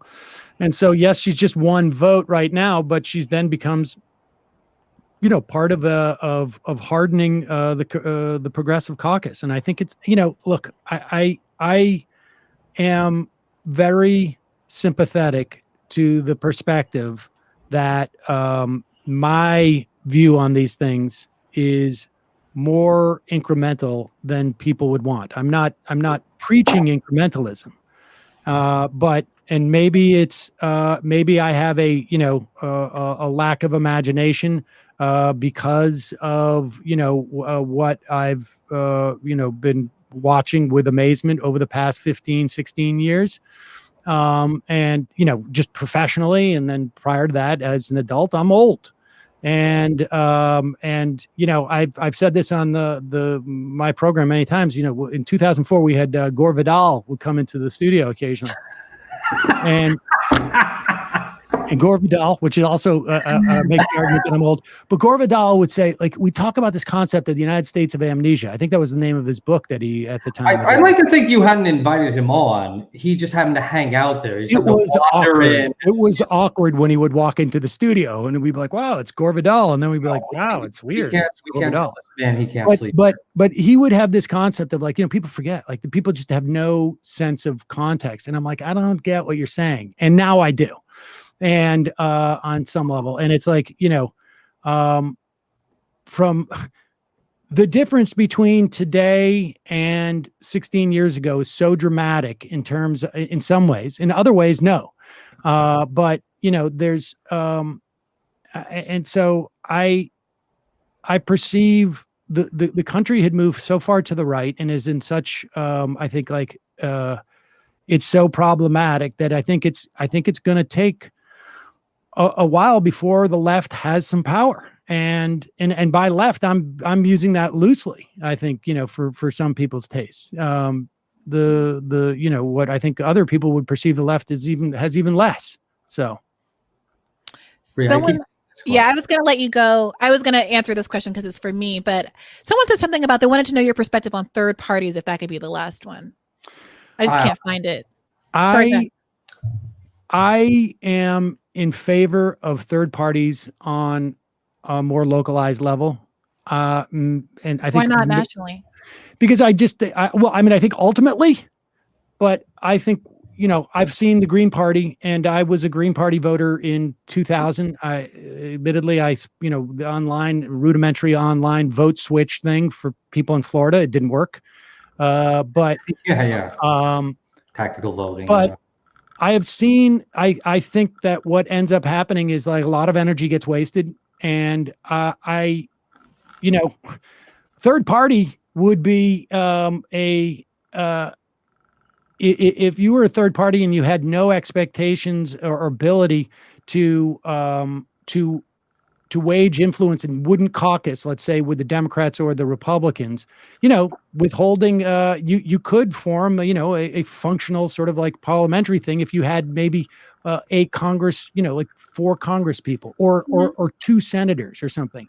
But I think, like, the presidential race, I think, is ridiculous. I think, the WFP, I think there are some problems with it, but in some of the states, they're running, some pretty good candidates and running in some areas, some states, I can't remember if it's Pennsylvania or Connecticut, their actual third party as opposed to a fusion party. I'm not against it on principle, but I think that there's a lot of wasted energy and delusion about growing a third party on a national level. I think there should be focus.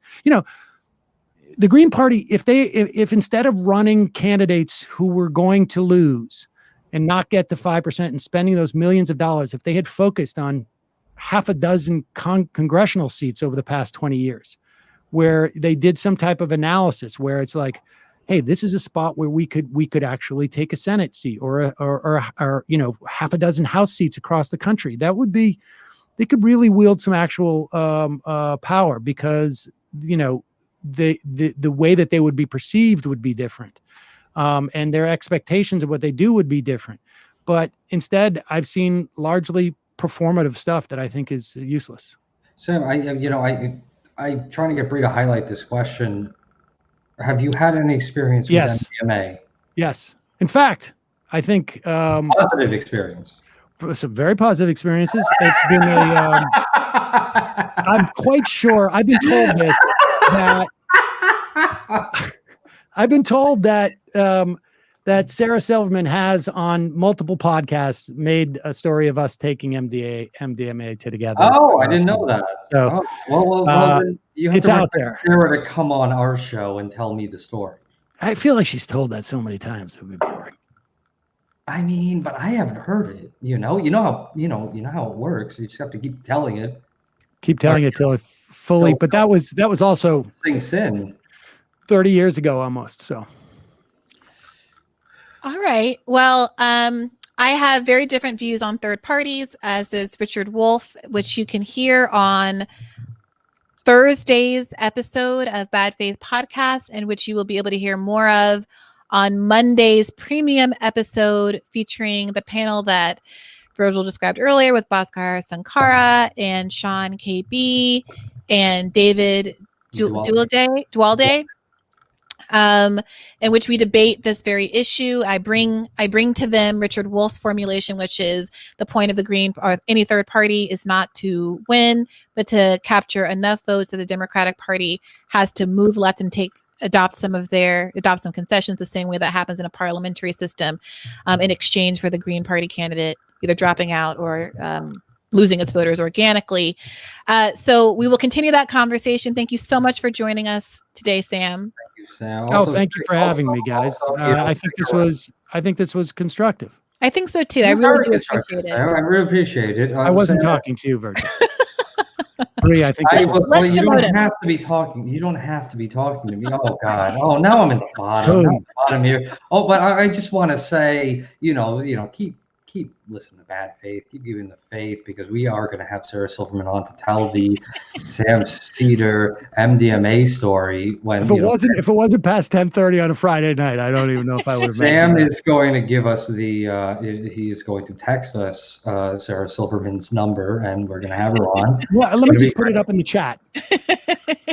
And Sam, I also, you mentioned this earlier. I believe that I'm going to come on Majority Report. Is that happening? There's no doubt in my mind that 2021 is your year. So look out for that. Check out the Majority Report, majority.report.fm, and look out for me. Now that you have this fancy backdrop, how could I resist? Okay. All right. Cut his mic. Get him out of here. Get him out of here. We're done. We're done with this. All right, Sam. I really do appreciate you coming for this good faith chat. Yes, I appreciate it. Thanks for the invite. All right, get some rest. I will. Do I look tired? It's late. You have a daytime show. It's late. We're night owls. See you guys. All right, bye-bye. Oops, sorry. That was premature a little. All right. Well, now that the square is gone, you can really let her hair down here. How are you feeling, Virgil? I'm exhausted. We've been straight for 3 freaking hours. It's been a day of content. It has been a day of content, and I really am looking forward to it. Honestly, we should have taken the MDMA with Sam. We should have taken what? We should have taken the MDMA with Sam. Honestly, whenever I've ever asked myself, should I have taken MDMA? The answer was always yes. I want to answer this question on the screen. If there are any others that I missed that were not Sam related, then I'll do that real quick, and then we can wrap up since we're coming up on the 3-hour mark. Sure. You done in 3 hours? I like sit back. Okay, well, that's why I asked you how you're doing. I wanted to give you an opportunity to decompress a little bit.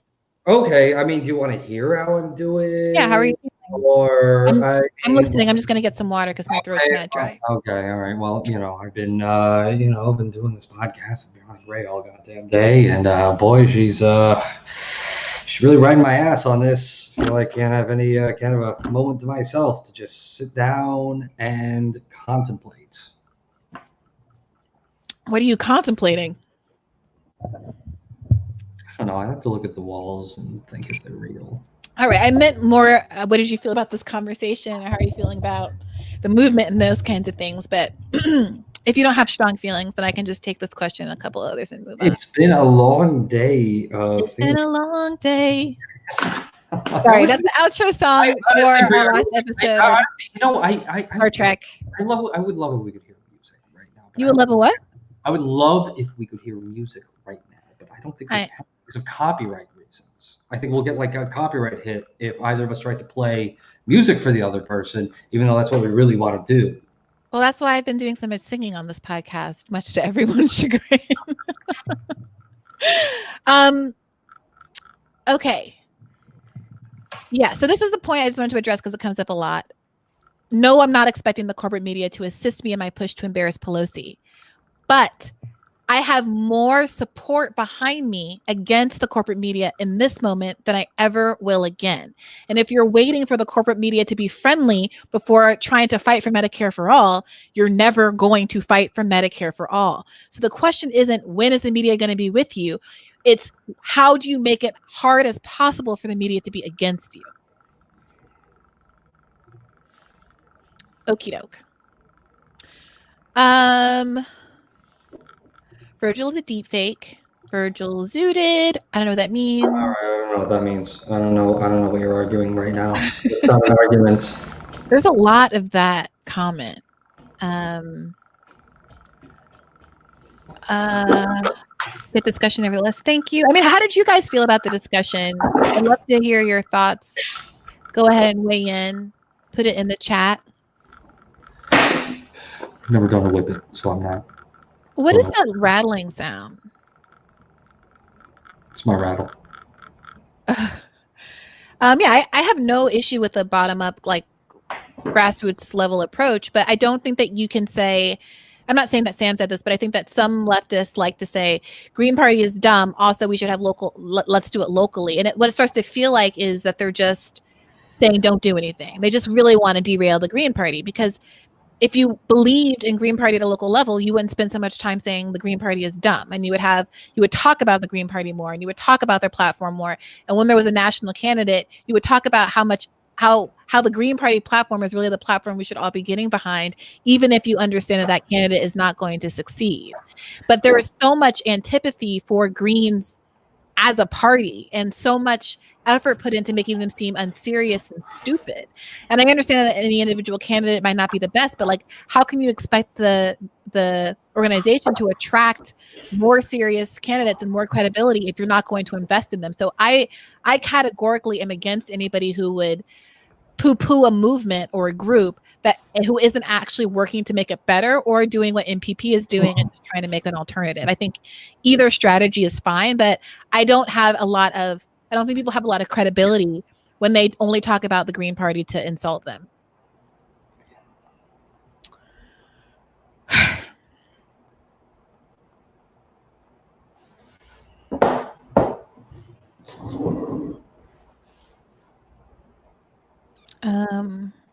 I'm not putting the mean ones up, but I see them.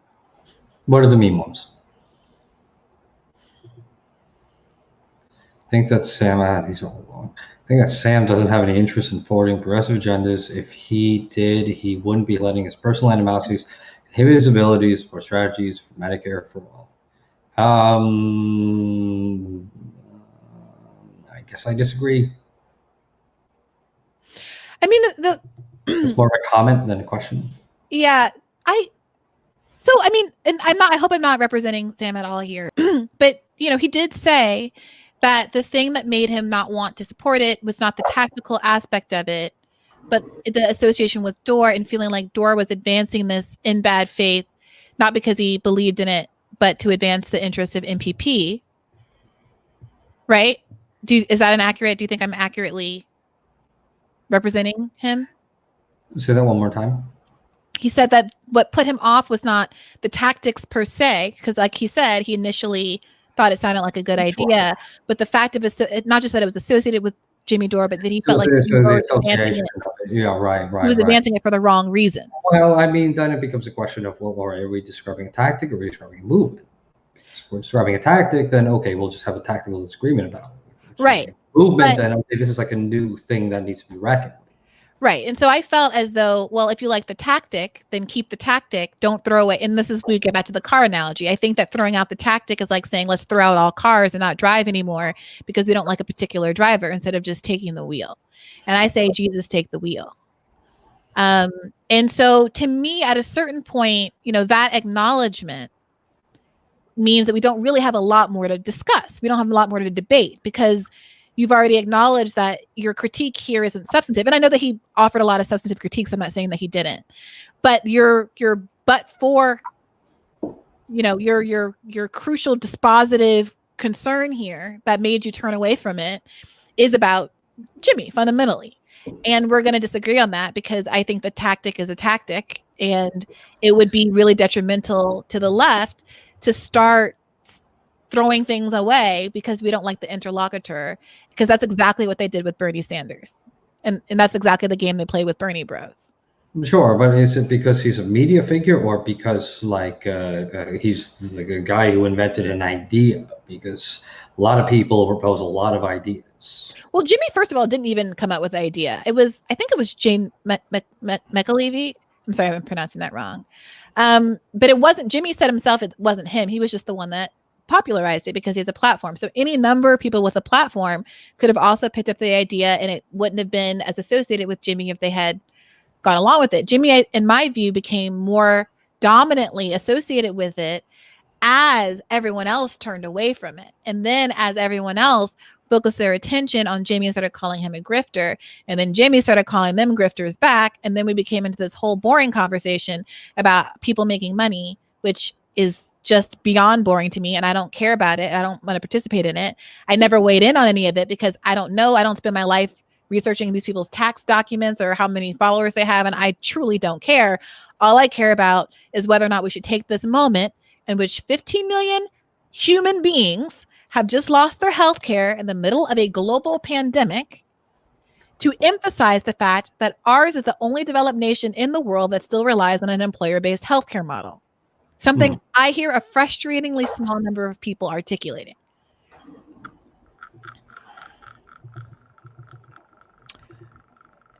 So are non-congresspersons eligible for the House speakership? Yes. Who's a good pick? Virgil? Free. Next question. But real talk, who's not a congressperson would be your kind of dream pick? Free. All right. Who's not? Who's not you? All right, Virgil. Okay. Anyone not a member of this podcast? I think Antonio could do good work. Okay. To this person, I say yes. And everyone should be allowed to have an opinion who's not Jimmy Dore. If you can't argue against force the vote without saying the words Jimmy Dore, I hope so. I can't help. I got to break it to you. You lost. You lost. If you can't make an argument against force the vote that doesn't even use the words Jimmy Dore, then you don't have an argument against force the vote. You might have very compelling arguments about how you should argue or attack the squad or what have you. And you should go and have those arguments with someone who's interested. But this is a conversation about force the vote, because once again, the issue here is how to best get millions of people who are suffering and dying healthcare. And if you are going to allow one bombastic human being to get between you and a tactic that can advance the ball there, then we are not playing the same game. That's all. I would hate to live in a world where only Jimmy Dore is allowed to have an opinion. That's the subject of some dystopian short fiction that I'm writing, which I may or may not publish. I also think there's a role for Jimmy. Like, I told him this to his face in his show. I don't agree with every way you frame something. I think it's important to just draw a distinction between someone who's like, quote, corrupt because they just threw their values out the window, and someone who's being pressured by institutional creep. But I also think that there is benefits to being, yes, bold and entertaining and bombastic in a way that draws a level of attention I don't think would have been drawn to this issue if he hadn't been shepherding it through. So I think that we need a lot of different voices in here, and we can disagree. Has there been actual movement? Sorry? Has there been actual movement in the past month? Medicare for all? Well, no, because the force the vote was squashed. So still the fact that he's entertaining, bold, yeah, that didn't really do anything. Actually, I take that back. There has been actual movement, because there are more people in the force the vote Slack at this point than were in DSA in like 2015. And they are working hard and strategizing hard and trying to put together door knocking campaigns and ad spends and all these other kinds of things. And it's like very impressive. And I encourage folks who are interested in fighting for Medicare for all in a way that is more adversarial than what all of our institutional actors on the left have been willing to do to go ahead and get involved. Because again, I think it takes different strategies and different kinds of pushes.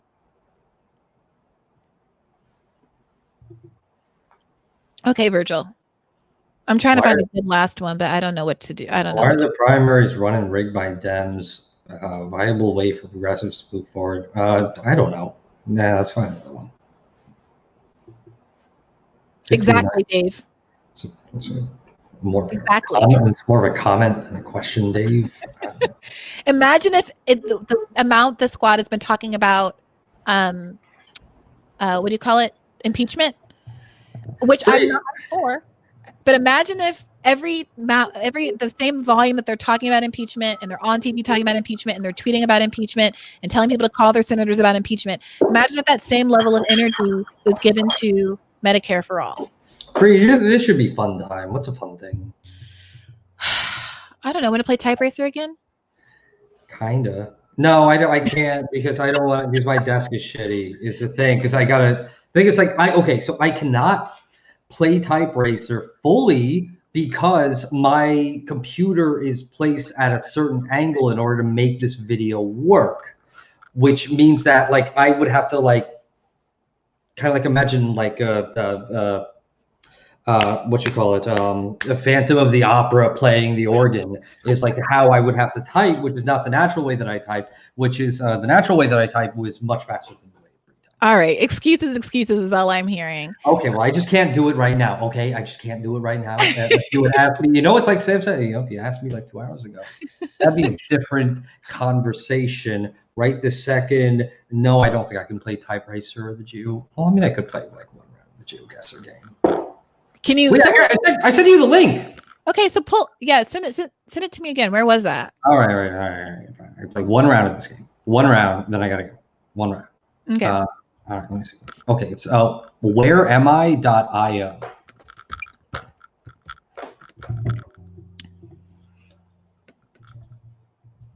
Oh wait, this might just be London. I don't know. Don't give it away.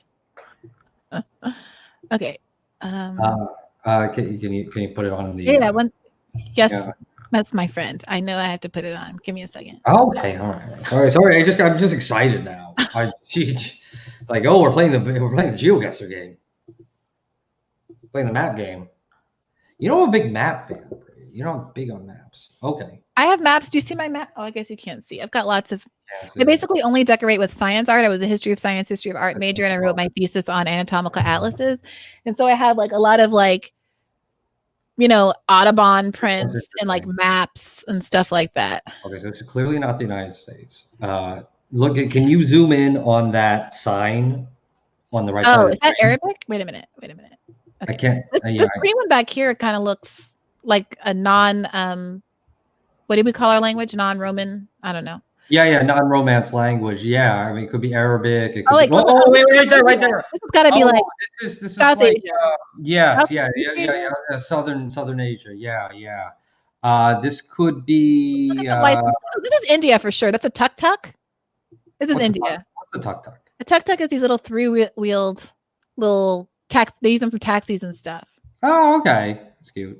Have you been to India? Yeah, I went a couple years ago for a friend's wedding.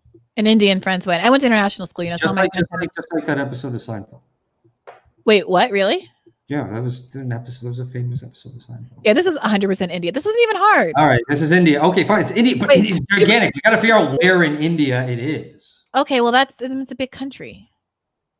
Wait, does it just tell us eventually? How do we know that we got it right? No, so we got to like get to a road is the thing. Right now we're in like a park, which sucks. So like let's get to a road where there's like road signs and shit. Like let's get out of the park. Out of here. Okay. Well, are these maps gonna tell me where I am? It's like, am I looking at an actual map? Like here, what does this say? Oh, come on. No, that's a good idea. Yeah. Let's get some clues here. Actually, yeah, this will probably give us. Well, the thing about it, it's all in. The what is it? Well, map of Mahabalipuram. So we're in Mahabalipuram. Okay, but where the fuck is that? Well, that's not the question. That is the question because we got to figure out. We got to point. So the object of the game is we're going to click the map and we're going to point on the map where we think we We're are. Mahabalipuram. Yes, but we don't know what that is. You don't know what that is. Okay, fine. You know where that is. Okay, fine. I tell you what. You want to click the map?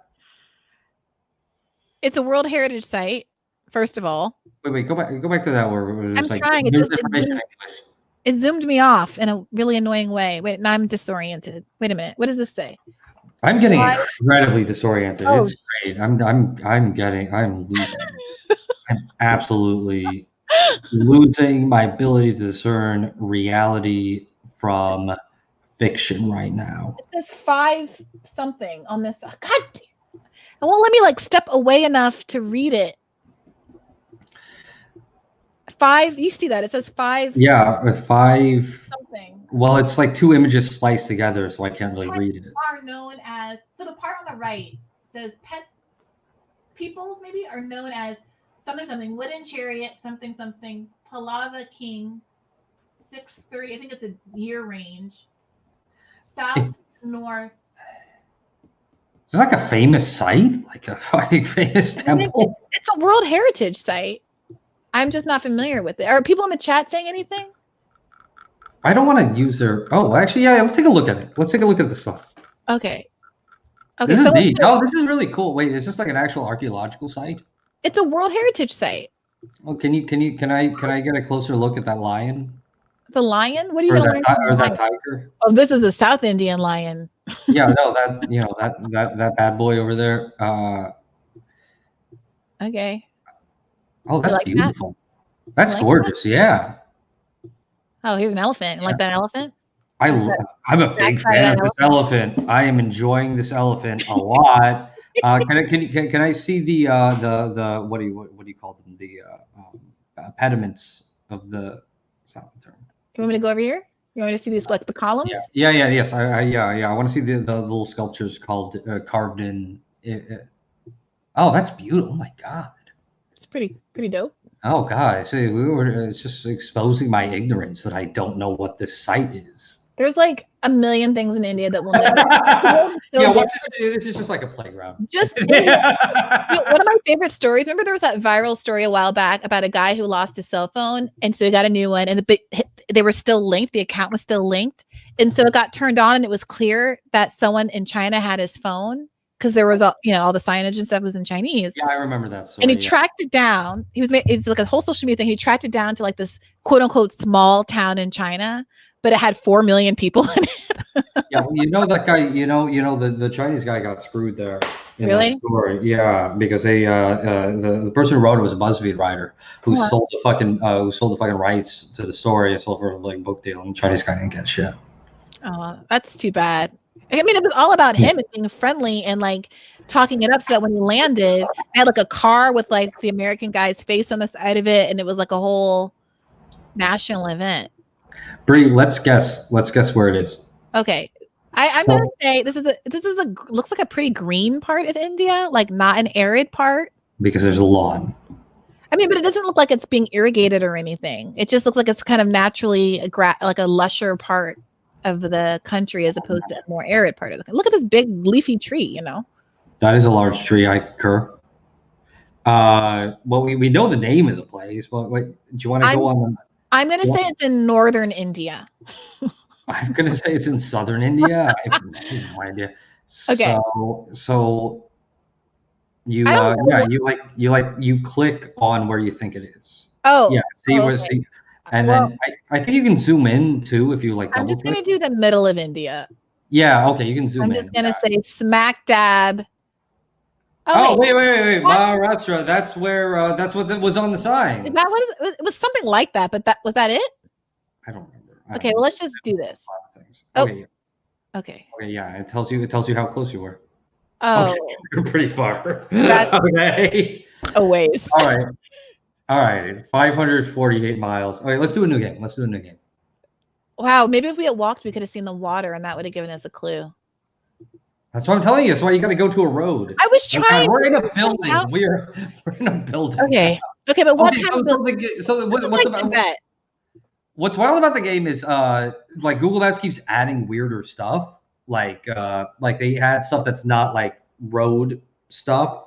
Because, you know, remember it used to just be the Google cars driving around with the cameras, and now it's like people walking around. So they add a lot of stuff like this. What is this? Oh my God, who is that? Is that like someone's like loved one or something? I don't want to be. This feels invasive. Is this Tibet? Or is this like a leader of a country? But he's like making this pose, like. Yeah, this feels, you know. He's making the fucking yearbook pose. Oh goodness, how do I get out of here? Am I on the ceiling? What's happening? Okay, we gotta get. Don't worry, don't panic, don't panic. Just keep going. Just keep going straight. Keep going straight. Wait, I went back in the room. Okay, let's get out of here. Okay, don't panic. Oh, okay, all right, here we go. Oh wait, they can't keep giving us signs. Like, this is cheating. I mean, the sign did not help us last time. We're 500 miles off. Ancient Palace Leh Ladakh. I think this is India also. Yeah. Oh, all right. Kashmir State. Jammu and Kashmir is situated 6 kilometers from the right bank of the river Indus. Okay, we can actually figure this out perfectly. So go on the map and just go to Jammu and Kashmir. Okay, go to the river Indus. Great. No, it's upper left. Oh my God. Sorry, my Google is talking to me. Okay. Shh. It's right there, that disputed zone. Yeah. Is this the river Indus? It's a little political. This one. There's lots of rivers. Go north. Don't just assume go north a bit. Sorry, it's just doing a thing. I don't know why.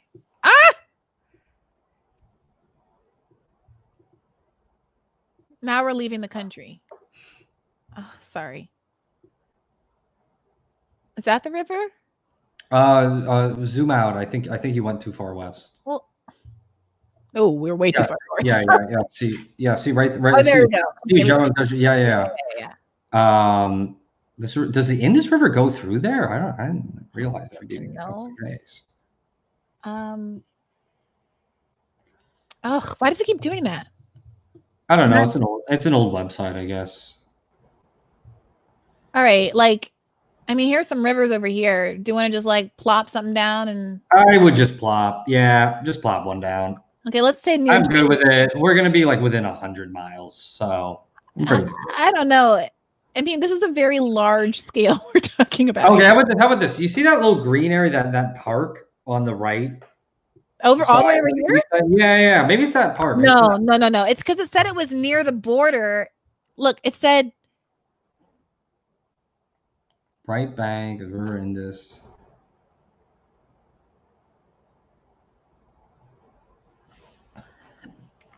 The capital town was. I feel like I'm learning a lot. Creeks that pronounced Slee or Gee in the beginning of the Moravian missionaries who prefer the German orthography.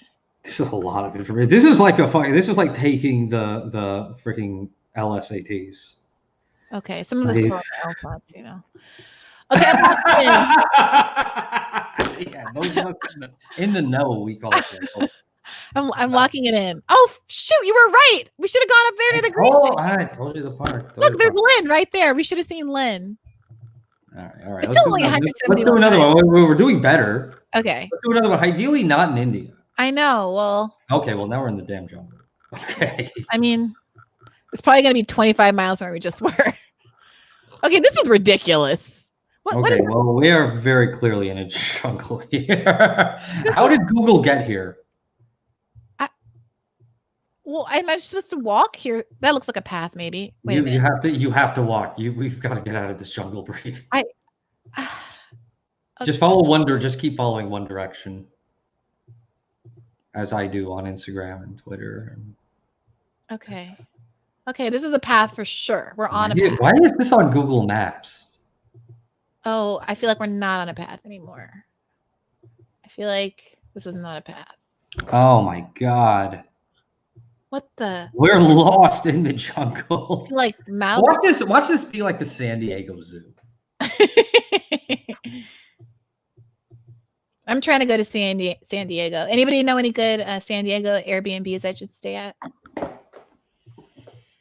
I'm trying to spend the rest of the winter in San Diego. That's not a thing that people know. Wait, what? It's not a thing people know. Bree, do you know any good Washington, D.C. Airbnbs? Well, I would tell people like where to stay. Well, first of all, I would tell them not to come. Virgil, this sucks, man. We just got to guess. We're just in the jungle. We just have to leave the jungle. We got to get out. I can see Virgil, through the trees. Yeah. Wait, we're close to it. We're close to a. Keep going. We're close to a road. We're not. We have to. Why are jungles on Google Maps now? I mean, people. This game got fucking hard, dude. This game got hard as shit. Don't be like a roadist. You know, not everyone has a road. Okay, here's a clearing. Let me just look around for a second before I. Okay, yeah. It appears a monster has come through here and smashed this entire clearing of trees. Oh my god! Look at this. I mean, do we know anything from the foliage, you think? Like, that's a good question. It's nothing that I can recognize. I don't think this is the United States, or at least any part of the United States that I can recognize. It seems vaguely equatorial, so yeah, might just be India again. South America, it could be Central America, it could be. No, it's not really getting Africa. Wait, there's a sign. There's a sign. Breathe. There's a sign. Oh, okay. All right. Here we go. I can't get. Oh, it's the end of the. It's the end of it. Something Charbon lost. Oh, it's Spanish. It's Spanish. Wait, is that Spanish? Lost something. Lost. Cimarron. Migos? That means cinnamon. Oh, maybe it's like a cinnamon tree or something. Cinnamon bark or something. I think okay, wait, so this is the end of the trail. Is that sign and the cinnamon tree? The Jervolson Ale tree. Capolin Cimarron. Cinnamon head. Yeah, I mean, do you want to just like pick a country? well, wait, hang on. We reached a dead end, so let's just go back and just like keep going in the opposite direction until we reach all the way back through that forest with you, Virgil. Let's just call this one Mulligan and get one that is like reasonable. This is all right. Okay, fine. So pick a country. Pick a country. It's gonna be over here. A Latin American country. Correct.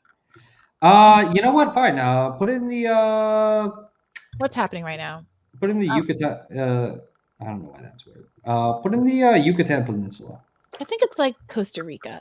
Okay, put in Costa Rica. I'm having Costa Rica vibes. Well, why would you ask me that? I don't know. No, I don't know, man. It's like, I don't know. Put in Costa Rica. Okay. Wait, what? That's not so bad. It was in Mexico. I told you. That is not. Yeah, but if I had picked Mexico, I probably would have picked a spot farther away in Mexico than this was. Okay, let's do one more. Hang on, I gotta use the bathroom. Okay. But you should start it. Okay. We're in a forest again, so I'm gonna jog it again. Okay, let's do this one. What is this? Like.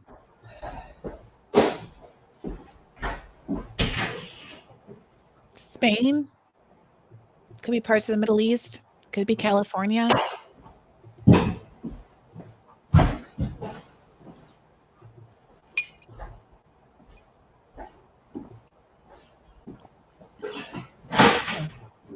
How do I get over there?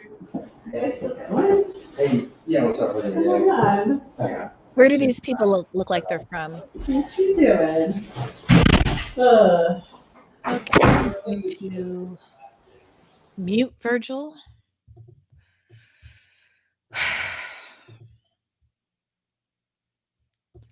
Okay, those people were like tan, but you couldn't tell much, but they were not black.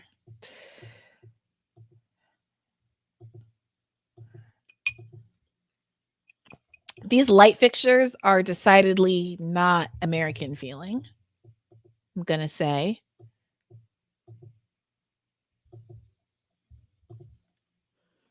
You really think this is California, Baron? Oh, let's see what the side of this trash can says. Hey,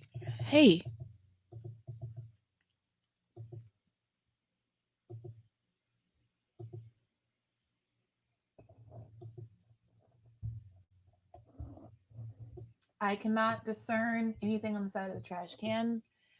The sign doesn't say anything to me. I'm seeing English letter B, so I'm going to take out the Middle East. Although, you know, things are written in English. Excepto, oh crap. Did anybody catch that before? Okay. Excepto cargas y descargas. Spain? Spain? Oh, okay.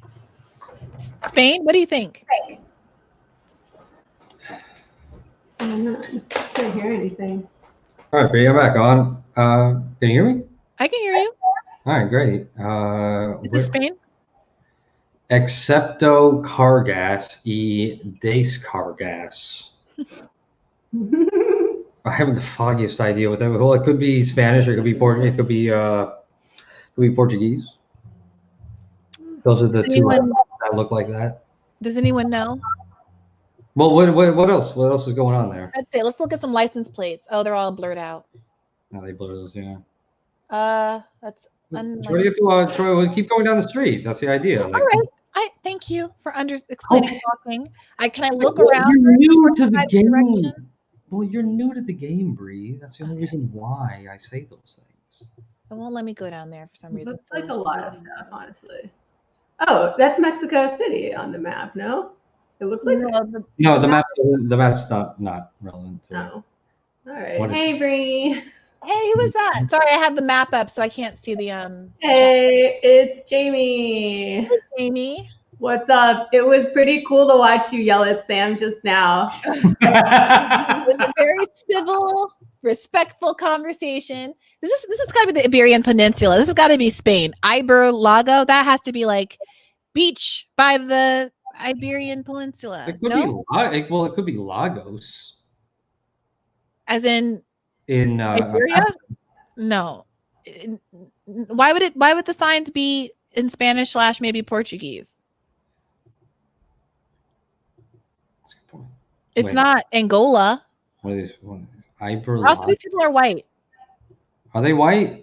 You missed that part, but we saw people and they were white. Here's some more white people. Right, let's see these whites. It's a bit of a gray area with the Hispanics. I gotta see these white. My God! And not black is the point. Okay. Recepcial. Well, that looks like Portuguese. When you got the C with a little thing dangling on it, that's some Portuguese shit right there. It could be Portugal. Brazil.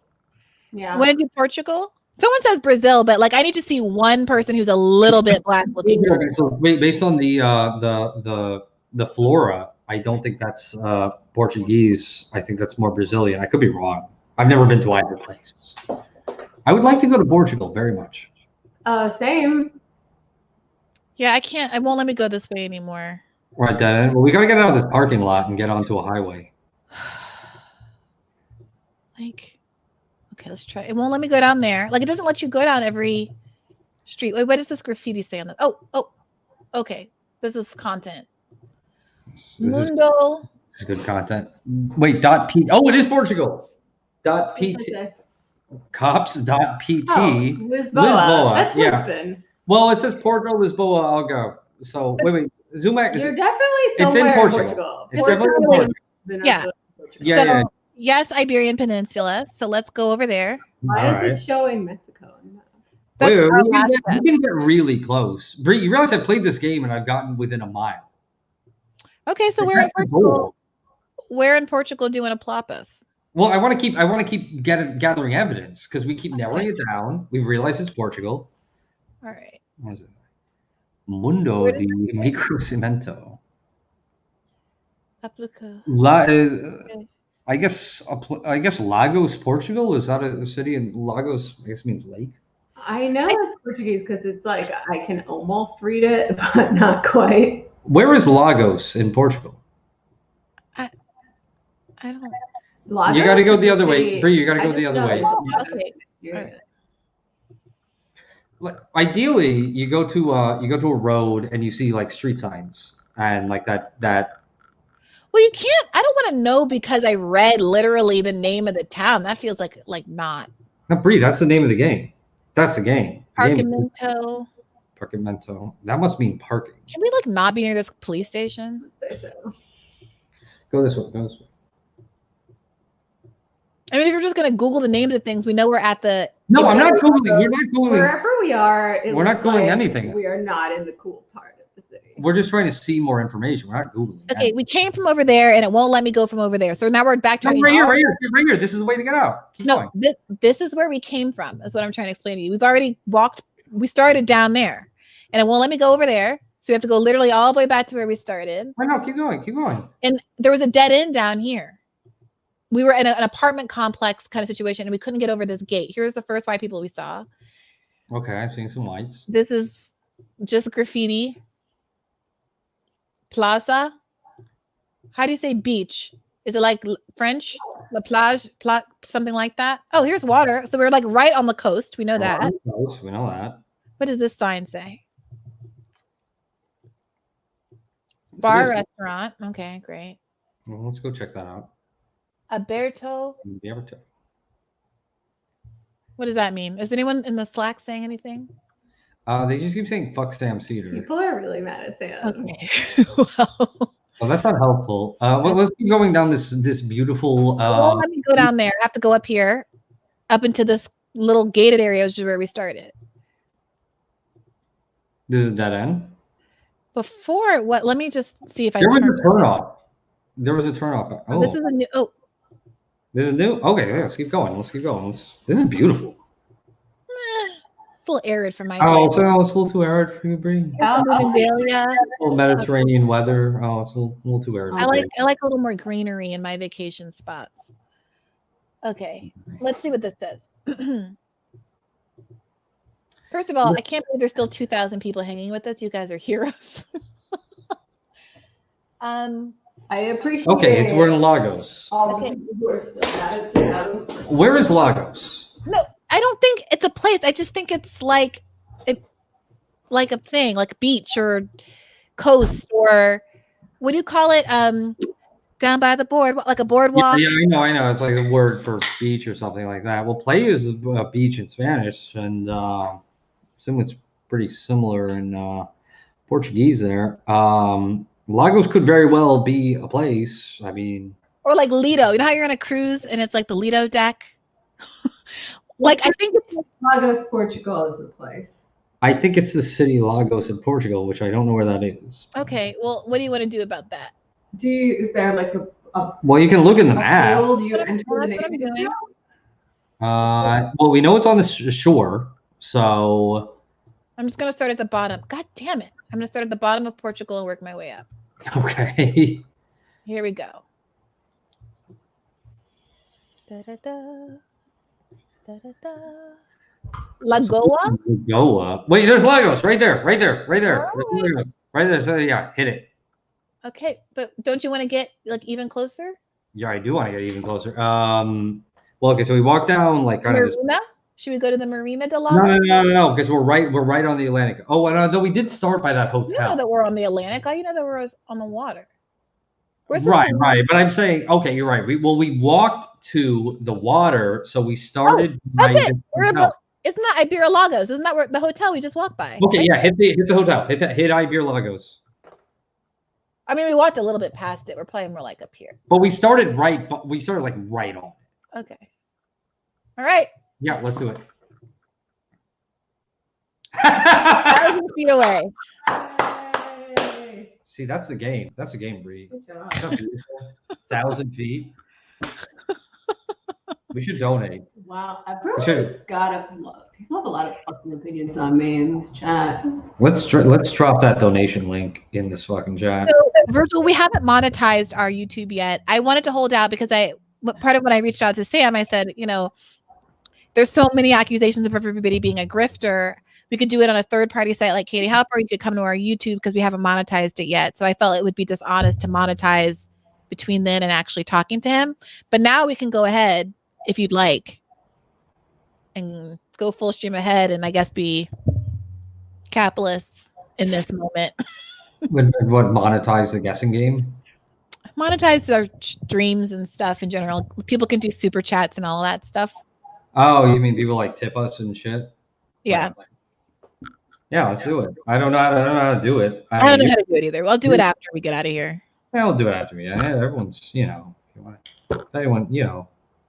want to tip us, just say like, oh, I tip you. So nice. You want to do one more? Because that was really good. That was really good. We're not gonna beat that, Virgil. I think we should call it. I think all right, let's call it. I'm gonna finish my meatloaf. Thank you all for. Let me make this normal. Thank you all for being with us here today. This was a lot of fun. Please subscribe if you haven't. If you haven't already subscribe to the channel and click the bell. We're not the best at advertising in advance that we're doing a live stream, so you're going to want to get an alert so you don't miss it. Okay, so not only subscribe, click the bell, give us a like if you can, and consider subscribing to Bad Faith Podcast. Truly, our Monday episode has a debate around getting really into these issues of third parties, people across the spectrum participating in it, people who are workers, people who are organizers, people who are DSA types. I asked someone from the DSA point blank about force the vote and the position, and there's just a lot of good stuff. So subscribe to hear that. Follow the channel. It's not just Sam Seder. It's not just Sam Seder. Even more than Sam Seder. Bigger than Sam Seder. Tell you that much. Thank you, everyone, for hanging out with us. And we're going to come back and we're going to play this goddamn GeoGuessr game. Because we just destroyed it. Oh, someone said I never answered this question about Ralph Nader. Yeah, Ralph Nader is coming up in an upcoming episode. So yeah, it's coming on. He's going to play the GeoGuessr game, and he's going to judge whether or not the people in the cars are wearing seatbelts and shit like that. So it's going to be great. All right. Like, okay. Do not ask questions. Sorry, I don't know how to. Jimmy, you want to say something? Hey. Oh, nothing. Just saying hi. Hi, it's so good to see you. It's so nice to see a new face after quarantine. I'm looking at this guy's mug all the time. Okay. I loved watching you yell at Sam. You have no idea how much I want to do that every single day. And you know what? Maybe someday I'll be podcast rich and I won't have to take his shit anymore.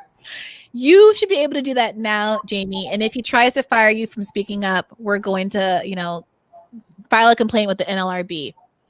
Ha. That would really be something. All right, guys, stay safe. I'm going to end this broadcast. And as always, keep the faith. All right. Toodles.